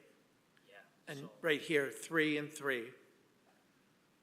Yeah, so those specifically that you're talking about, I think there will be plenty of room. These are more upright kind of maples, and I feel like in this kind of space, just adjacent to the sidewalk, maybe it's 3 or 4 feet, but that will work. I would actually consider these 2 right here that we would relocate. You see how this one looks to be only about 2 feet? Yeah.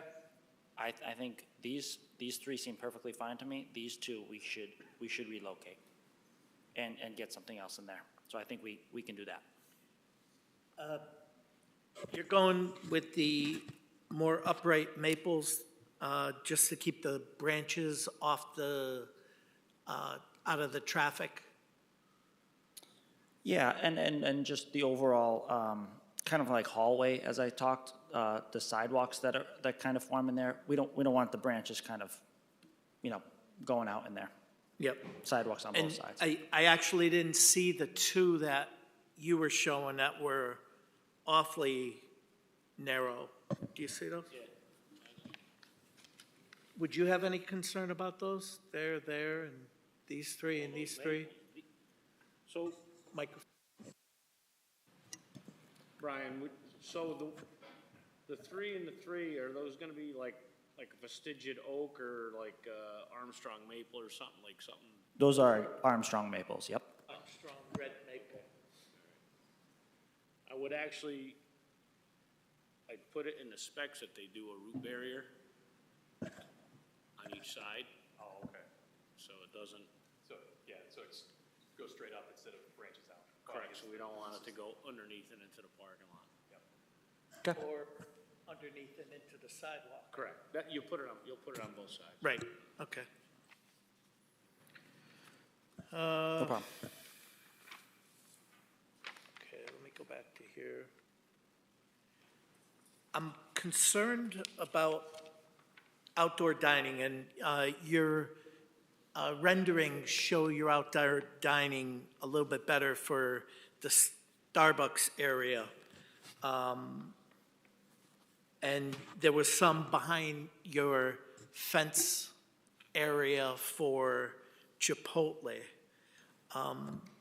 Do we, Michelle, with our regulations and outdoor dining, and there was some additional regulations that allowed them to have additional outdoor dining, were those was that just for existing, or would they have a potential of trying to add additional outdoor dining and taking up parking places? So I believe this outdoor dining is a requirement of your regulations that you put in when you're having pickup windows. So that was a change that was made recently with your regulations to make this be not so car-centric. We Right. wanted to add some outside dining. So that's different than the outside dining that we dealt with During COVID? during COVID, correct? Right. So this Okay. is part of your site plan approval showing a certain amount of outside dining. Okay, so with the sit-down restaurant, if they want to do like Burton's type outdoor dining, it appears to me that they would have to make the building actually smaller to handle something like that. I think at that time, it will be, we can have a discussion, and at that time, you might have some experience on parking on the site, and whether or not we have more parking than you need. It might be a time to reevaluate the parking, if it's a year or two down the line at that point. But you're right, you will have to take into consideration outside dining with your footprint. Yeah, and what I'm thinking about is some of, and I don't know what like Manchester's requirements are, but I've been to a few of the restaurants that are up there, the steakhouse and what's the one not too far from the theater? There's two restaurants. Where? Joey Garlic's, and both of those restaurants, it's a zoo trying to find parking places. And, something like the 5,000 square foot restaurant, you don't have a place where you could put parking places in reserve in this, correct. this rendering, in this Correct. site plan. And as part of that, so with not having a current tenant for the 5,000 square foot building, we are going to have to come back when we have a tenant. And that, at that time, the building configuration will obviously change with that. So depending upon their need and their use, we are getting approval for a 5,000 square foot restaurant, but if they're looking for outdoor dining, obviously it needs to be accommodated within the site plan. So you would see that again when that site plan application comes on your desk. Yep, okay, thank you. I'm just curious, the slope of the sidewalk from percentage-wise, from Buckland to your sidewalk system, do you know what percent that is? Yes, Brian Kay, landscape architect. It's 4.5%. Okay. So ADA compliant. Yep, okay, thank you. Your supply truck route, do you have a pattern for that? Like coming into Starbucks? Yep. Do you know when your deliveries are? Your minor amount of parking in there. I'm just wondering how that's going to impede the traffic flow. So typically, most restaurant uses don't get deliveries during the actual work hours. Obviously, you'll have some discontinuations with smaller vehicle trucks that come in that, service. Let's say that there's, the Frappuccino machine doesn't even have enough, whatever Frappuccino goes with. But there's the potential that let's say an SU-30 truck needs to come in, park, discharge their goods into the surrounding area, either at Starbucks or Chipotle or the 5,000 square foot building, whatever that ends up being. There are areas where it could come in. Obviously, we have the sort of the median area. So they would come in, they'd park around the median area, and then they would truck everything in through here, also not ruining the circulation for the drive-through. As it pertains to Chipotle, they come in, they come to the side, they park over here, and they'd have a direct access. Circulation would still be maintained because people would come in, they'd stay on the outside, then they'd go around. And these would be non-typical times that potentially they could happen during the typical work hours, but 9 times out of 10, they're coming at night. Yeah, because those are usually the largest vehicles that visit these establishments.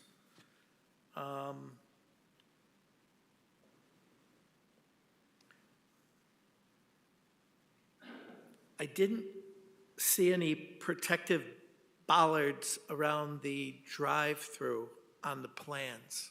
Are they there? Did I miss them? They are there, they're just very small when you look at the plan.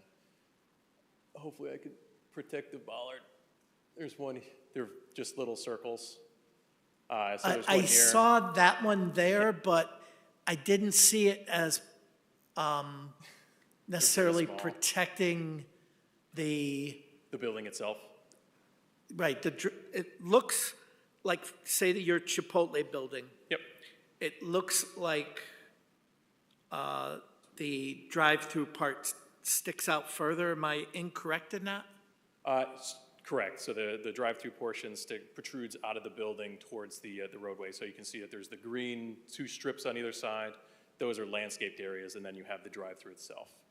Okay. The line weight's really what's kind of screwing with this particular bollard, but there's a bollard directly next to the corners.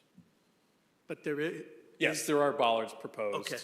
They're just obscured by the line weights of the drawings. Yeah, and on the Starbucks one, it showed your protective bollard way out away from the building and. So that was actually a specific request from Starbucks itself. Really? Yes. So there's one that's located on the corner of the drive-through as well as one right here. I think their concern is if somebody's coming back around, let's say that they didn't get exactly what they wanted and they come back around, you're protecting the pedestrians going on this cross. Right. And that's kind of where people are jumping the curb at Costco. And just going back to that, your radius turn coming from Cottonwood Lane onto your connector, what is that typically? So that was part of so you're talking specifically about this connector here, correct? Yeah, So this is already built. right. So I believe those were at 25 for the internal radius for the curb line. Yep, okay. And coming into your driveways? Is there? I think we also did 25s going into Chipotle. Starbucks might be a little thinner at 20. It could obviously be probably increased to a 25 if that's what you're looking for. So if you're looking for increased radii in the driveways, I think they could be easily accommodated. But I believe that it's 25 coming into the development, and then I think it was either 20 or 25 at each driveway. Okay. Now, one of the things that we see nowadays is designated parking for DoorDash. I see there's one for mobile pickup on Starbucks. Yep. I didn't really see it for the other two. So so there are 3 numbered pull-in spaces. So with DoorDash, they would most likely use the mobile pickup lane, and they come right in, right out. Okay. So I don't think that's more of a concern with Chipotle, but there are 3 dedicated spaces if they did have to wait. Yeah, okay. And some of this also is with our new regulations is us commissioners understanding Yes. how everything works. Yep. I had the same notice, Commissioner Wagner, for the accessible EV station. And you already answered the queuing for Starbucks. I saw that you had your curbing cut for people walking from the parking to Starbucks. That was on the rendering, but is that going to actually be? Yes. Okay. I think is that parking? I don't need to ask that. Okay, I think that's all my questions. Commissioner Cavagnero? Yes, I thought of a question a while ago, and I wanted to bring it up.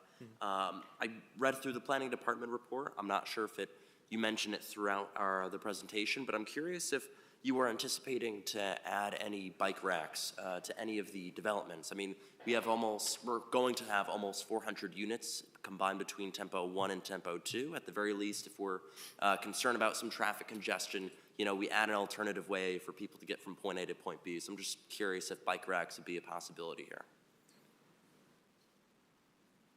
They're currently not shown on the plans, but I think that's an easy add, honestly. Yeah, we can definitely take a look at that. Exact coordination would have to take place with Chipotle and Starbucks if they were going to take place, right near their patio, but we could definitely take a look at bike racks. Okay. I know there's other new developments at Evergreen Walk, and I know this isn't part of it, but I know the Whole Foods we approved almost 2 years ago, there were bike racks there, so it's something that we're starting to do. So I was just curious about that. So thank you very much. Okay, Commissioners, Commissioner LeBlanc? Yeah, I just had 2 comments. Looking at your sidewalk up there on sheet LA1 there, you have that angled sidewalk that heads out to Buckland Road there. Maybe it's angled because of ADA purposes. Yeah, for it's slope, angled specifically because of the grade. But what if you want to go the other way? So my take is that we used to do this, as high school kids and all that. You had the sidewalks, but there was an easier way to get to where you're going, so you make your own path. And that's going to happen out here. You're going to get that dirt path that goes to Buckland Road, if you want to walk north as opposed to south. So I do suggest that there's an actual sidewalk somehow. So there's a sidewalk that wraps around the entire development from Buckland Road all the way down to Conwood. Correct. And down. So let's say that somebody's coming through this way. I would just hop through, go to the crosswalk, or even, you never See, I'm know. all for that too, but if you're on the other end, like you, excuse me, you have that sidewalk there for a reason that goes off of Buckland into the complex. Correct. But it's right in the middle of it. Correct. But, so it goes through, that way you can, You're you can satisfied. break out. Just telling you, that No, you're I going to get get that dirt path. It's going to happen. But that's me. The other comment I have is, it's probably more for Michelle, but outdoor dining, you have square footages and you have parking spaces, number of them accordingly. Does outdoor dining have an effect on the square footage of a building? Because it does mean you're getting more cars and more traffic to that tenant. From a parking requirement, are you asking me? Yeah, so say you have, go ahead. Not, in this particular regulation, you required as part of the building square footage, I think it was 25% outdoor, you required it to be shown on there. I think in your other parking requirement, like your outdoor dining, I think you have the opportunity to look at parking and require more if you feel it's necessary. Okay, because I was just in West Hartford, and, you can add 80 people outside to a think restaurant that's already full. These are somewhat limited as to how many people are going to be able outside. I think there may be 4 tables at these particular facilities. But I agree, it is something for sure to make sure we're Okay. looking at. All right, just wanted to ask, but thank you. That's all I have. Okay, Commissioner Bernstein?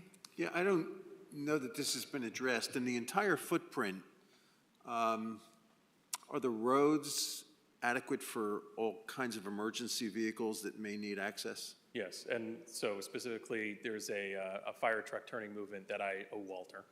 But it provides circulation for the fire truck, as well as, obviously, if you're accommodating for a fire truck, it can accommodate an ambulance.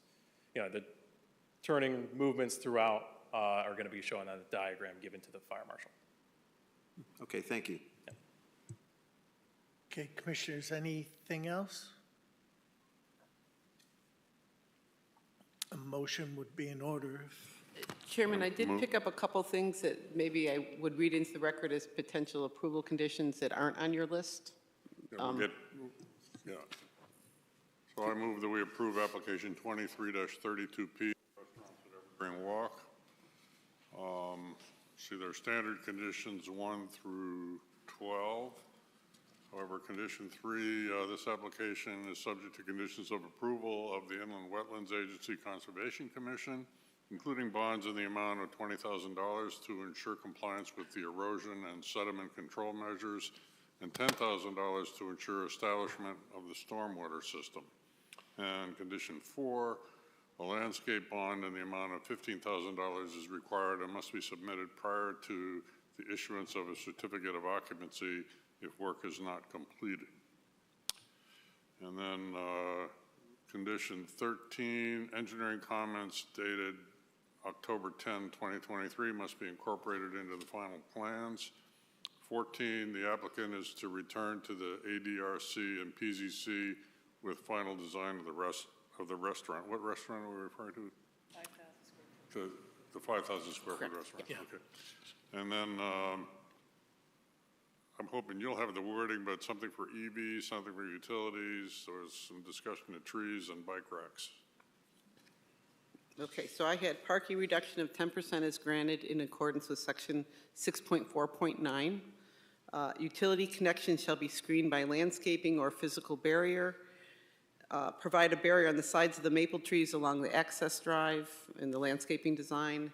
One accessible EV station in each quadrant of the project, and then bike racks to be added. I think we need to have one normal EV also, so like 2 in each quadrant. Is that putting them over? Yeah. And now, does he have the EV readies? So do you want it to say that one accessible EV station and EV ready at in each quadrant, or minimum of that?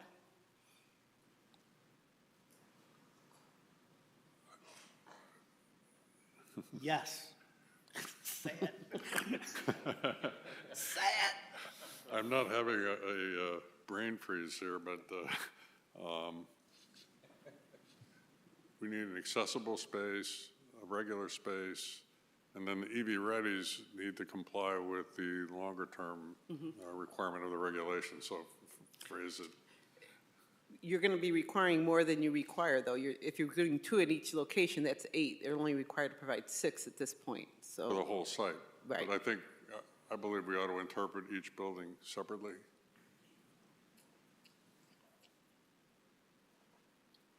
Yeah.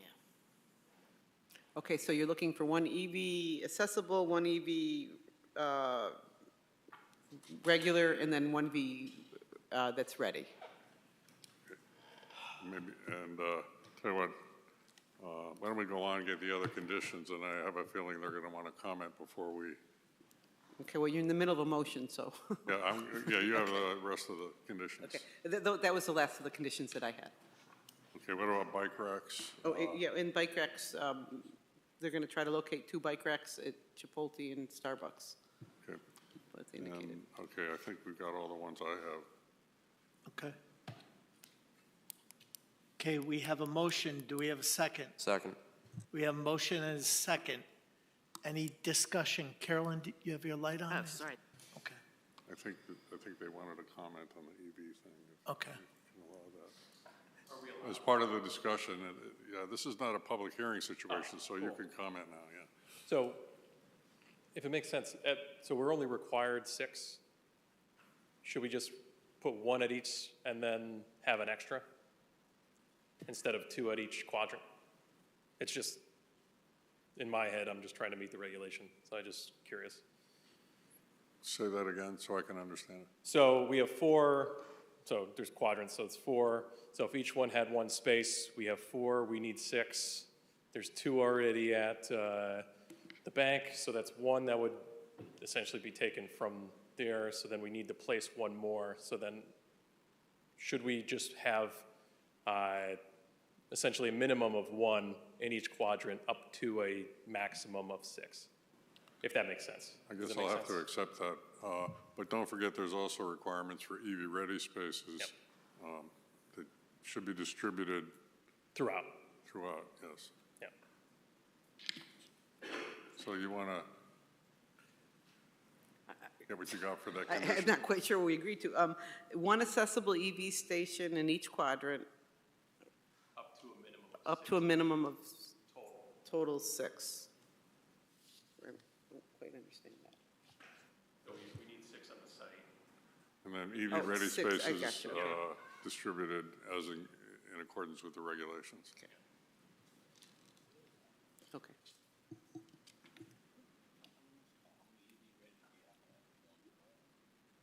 Well, there's 6 for the whole site that are by rigs.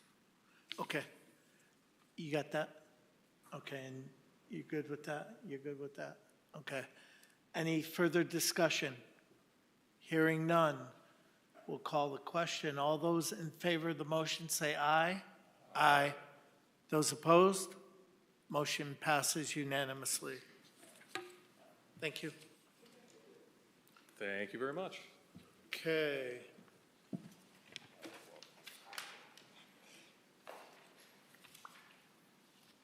Okay, we're moving right along. That one, we're on number 3, application 23-41P, Scannell Properties.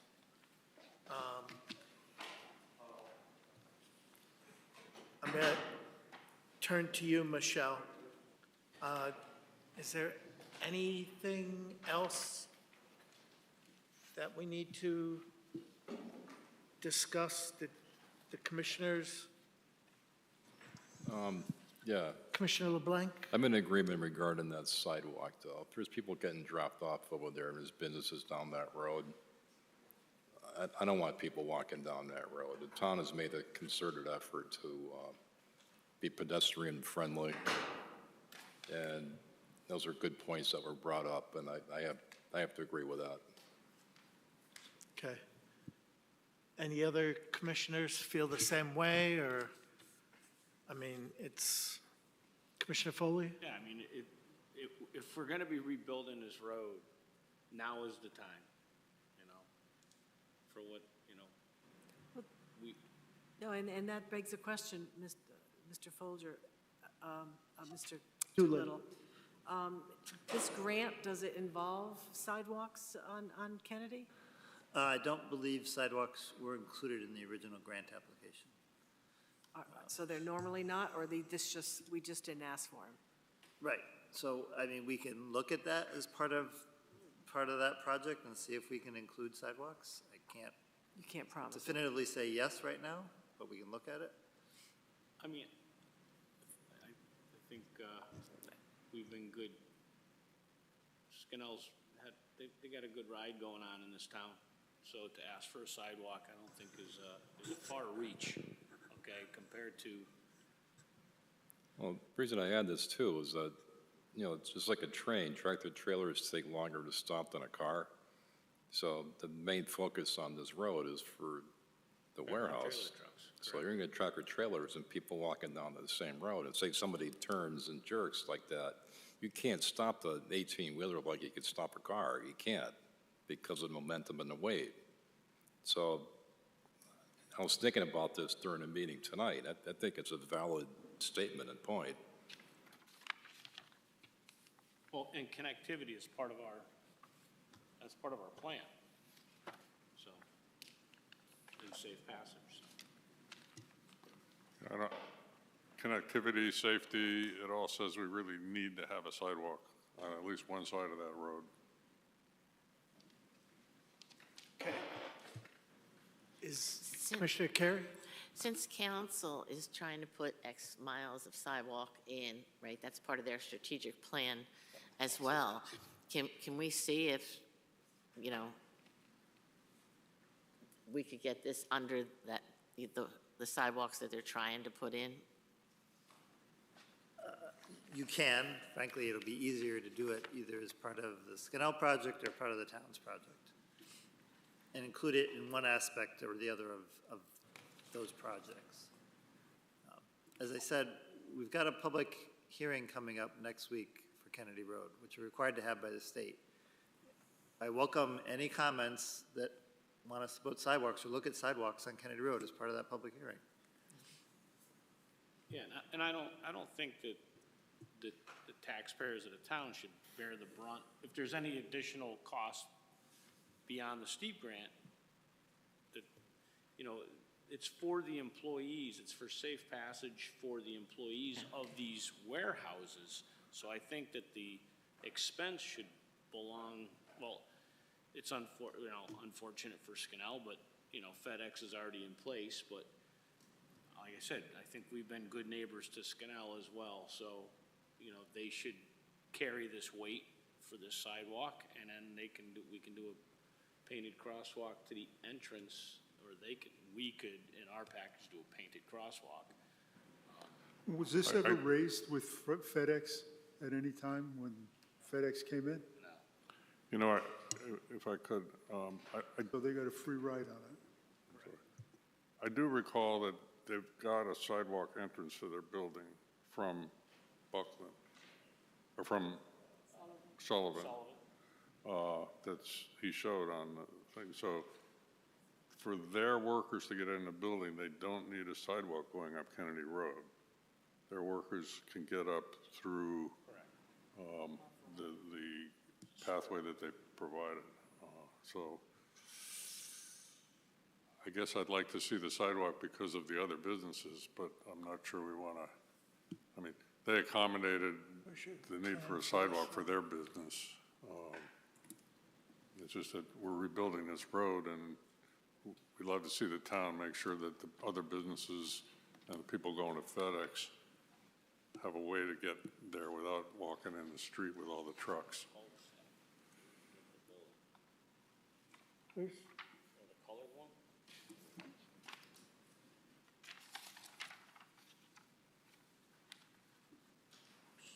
See, it's right in this corner here. Right, They have this, and then they have this that goes up. right. No, yeah. But if we did, During construction of the roadway. yeah, On the opposite side.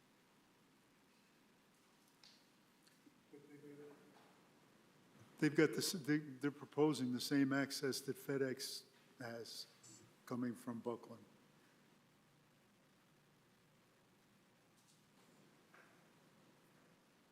Doesn't FedEx have a sidewalk from Buckland No. directly? Oh, so they have Nothing. nothing. So There's- FedEx has nothing. there's nothing So- on the street right So now. basically, There is nothing. so what we're putting here is, these folks are already showing access from Buckland on a sidewalk to their own building. right. By building the one on Kennedy Road, we're basically helping FedEx. We're helping the employees get to FedEx. FedEx. Or these other buildings that might be here or be there in the future. They are there right now, Woodcock Refrigeration and the other one. It's just, to me, it seems, I don't know, I guess there's no other way around it, but to put the whole burden on them to help others and not themselves seems, I don't know, a little bit off center, but Well, and you know what, there's Put your mic on, please. Yep. There's gonna be egress across the front of this building. So when an employee comes out, they're not necessarily gonna be able to walk all the way through the building to go out through there. They, it would be utilized. but there's a sidewalk all the way running down the front of the building. Yeah, So if he comes out over here, he just walks down here and gets a sidewalk. So in their building, it's all covered. So, like I said, it's just, we're putting a burden on them to help FedEx and future buildings while they're already being taken care of. I think maybe this is a recommendation to the town from us to accommodate that sidewalk. Yeah. Well, I don't think we should approve this until. well, I right have- now, the reconstruction of Kennedy Road,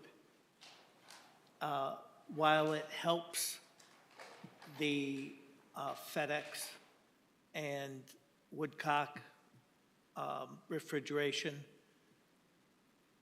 I believe it's vital for this future business. Correct. They're not paying for it, the grant is paying for it. So what I'm suggesting is maybe put a sidewalk down to the cul-de-sac. And that would end up being on their dime as part of this. They're not paying for the whole street, the grant's paying for that. They're paying for a sidewalk there. Yeah, and the cul-de-sac, which And the they're cul-de-sac gonna is be to using. benefit their trucks. Only their trucks. I mean, is there any compromise to stop the sidewalk at that entrance around the middle of the building? Compromise that they would pay up to that entrance? Send it where you don't need it.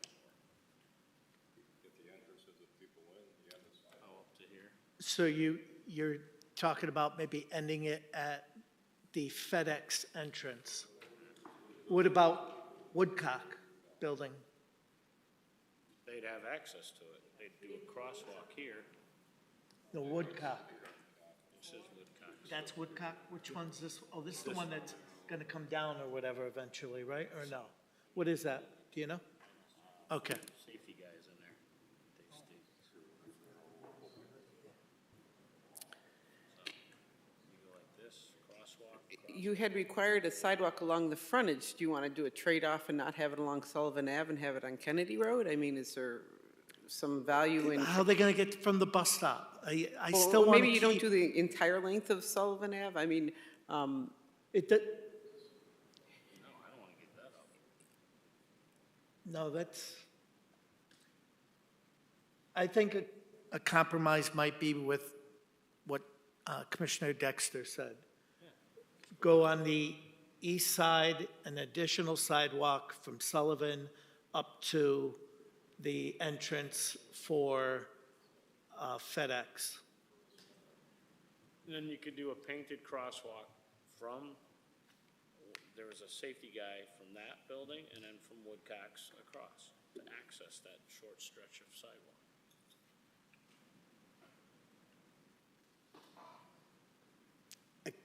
Any input, Commissioner LeBlanc? No, I agree. I think it's a good comment, and certainly you just go in as far as you need to go in, nothing extra. I just don't know where that entry point into the new facility is, whether it's on the north end of it, the middle, the south, I couldn't tell you. But again, because of what's going in and out of there, and that's going to be a pretty busy place by the looks of it. I don't want people walking on that road. Yeah.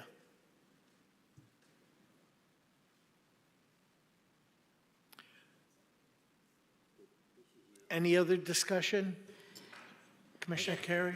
The only other suggestion is, I don't know if we can ever do this, but if we do ask that we have that sidewalk brought up, is there any way to reach out to FedEx to see if they would, chip in? It wasn't a public hearing. Michelle, Commissioner Carey can comment. It wasn't a public hearing, correct? it was a public hearing, yes. Oh, I'm sorry. Commissioner Wagner's right. Sorry. Thank you for pointing that out. So I'm just trying to understand, the last suggestion was bringing it up on the westerly side up until the entrance into FedEx. Is that what suggestion was? Easter side. I guess the only concern with that is you are talking about a mid-block crossing then of folks to go to FedEx in the middle, right? Is that what you're talking about? Maybe I'm missing what you're talking about. You're going to bring it up on the side of the building, the proposed building, or FedEx side? Bring, Yeah, see, they're talking about going up there. it would come up on the, Up on the Scanell side, you don't want people crossing, you don't want to have the sidewalk on the Woodcock refrigeration side, because then you'd be forcing people to cross to that other sidewalk to get to the bus stop right at the intersection of Sullivan and Kennedy. So you'd want to have it on the Scanell side, okay? And we'll do a painted crosswalk from, okay, come on. Yeah, you're talking about putting in the middle of Kennedy Road a painted crosswalk, and we typically don't like to do that. We like to do them at It's intersections. safer there than at Kennedy and Sullivan. That's suicide. Not if it's a controlled intersection, which it'll be a controlled intersection. Control, that's a whole different. I think it's gonna have a light there, right? There is a light going in? But I think with the proposal. there's not one is- there right now. There's not one there, but they're gonna have to look at it as part of this development, and they may be required to put one in. We don't know yet. That would be up to the state. There's a stop sign there. Right, that's as controlled as it gets right now. It's a state road, so the state will have to decide, right? I mean, it just, if you're concerned about trucks going up and down the road, I hate to put a crosswalk in the middle of it. That just, to me, may be a recipe for disaster. I don't know. Just something to think about. But safety-wise, it's only gonna get worse for the people that, you know what I'm saying? There is, Yeah, I mean, if you're trying to get people to FedEx, to me, the safest thing is crossing them at the intersection of Sullivan and Kennedy and bringing them up a sidewalk to their entrance into FedEx, if that's who you're trying to accommodate.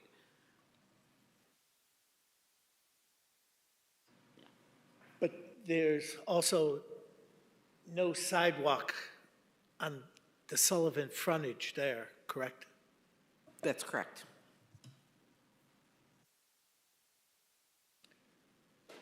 I am leaning towards connecting this sidewalk on the Scannell side around the corner to the Sullivan Avenue sidewalk and doing the crosswalk mid-block.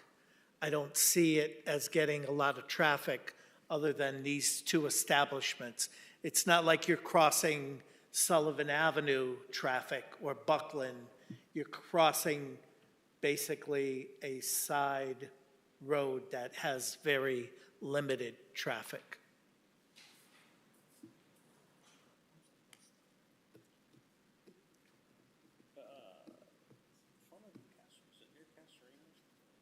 Michelle, where's the bus stop? Geez, I'm not quite sure where it is on Sullivan Avenue, that general area. I'd have to, I think it's further down.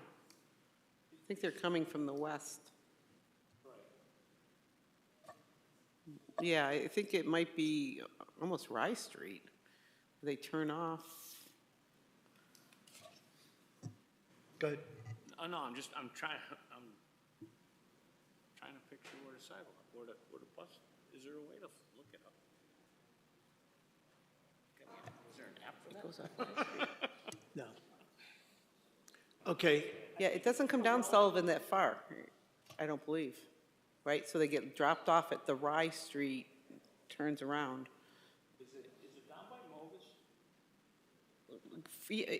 Generally down by Mobus, but it does come because we put on Commerce Way, we had put a bus stop years ago. So I know it does circle around there, but it doesn't come down Sullivan any further. okay. That's one of the areas we'd like to see. And they do, I mean, they walk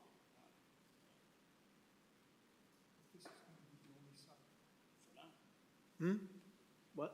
This is going to be the only sidewalk, so there's really no sidewalk connected to the existing bus stop, right? Not yet, correct. No, I get that. But then putting this, Well, it would still be on this side, and then a crosswalk going across. It's something. It'll make it that much safer for the people walking. I agree with the concept, I just don't agree with it all falling on them, since they're not going to benefit from it at all. The whole road is getting done. I get that, but adding a sidewalk to it is an addition that they're not going to benefit from at all. And yet they're going to be asked to put it in. That's my only perspective. Okay, I understand that. Okay. So, commissioners, is anybody want to make a motion? I can try.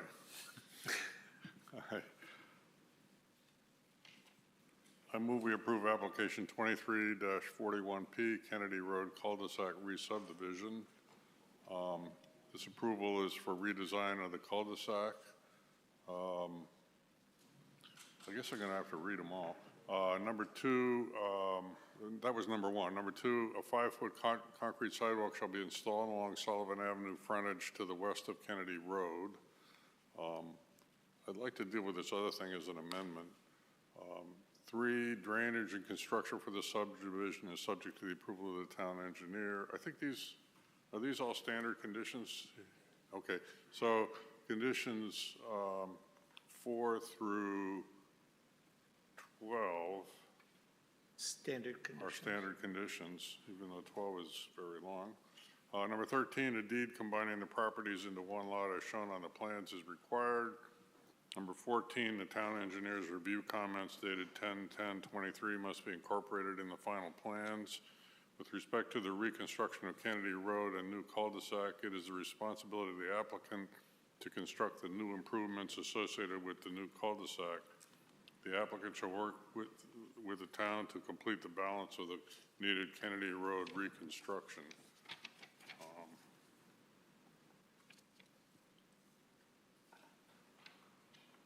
I purposely did not include the discussion of the sidewalk on Kennedy Road. I think there's a division of opinion here, so we probably need a vote if someone's going to make that amendment. So I don't know, that's it. Okay, we have a motion, do we have a second? We have a motion and a second. Under discussion. You're not in favor of the sidewalk on Kennedy? I think Commissioner Viteri is not in favor of it, so that's why I think we need to, if someone wants to make a motion to amend this, we can see how we split. Okay, the chair does not make motions, so if somebody wants to make it, otherwise, I make a motion to. microphone, please. I make a motion to add a sidewalk on the westerly side, on the Scannell property side, up to the intersection of the entrance to FedEx with crosswalks from the existing properties to get to the westerly side. Okay, we have an amendment motion to the motion. Do we have a second? Second. Okay, we have a second. Is this a friendly amendment? No. Want to hear, I think we need to vote on it, see how people feel. Okay. We'll vote on the amendment to the motion. Does everybody understand the amendment? Adding a sidewalk on Kennedy up to the FedEx along with a painted crosswalk. Everybody understands that? Okay, so we'll call the amendment question. All those in favor of adding that sidewalk, say aye. Aye. Aye. Aye.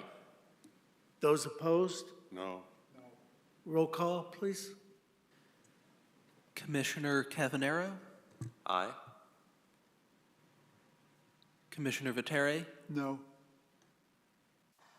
Commissioner Foley? Aye. Commissioner Radner? No. Commissioner Dexter? Commissioner LeBlanc? Aye. Mr. Chair? Aye. Passes 5-2.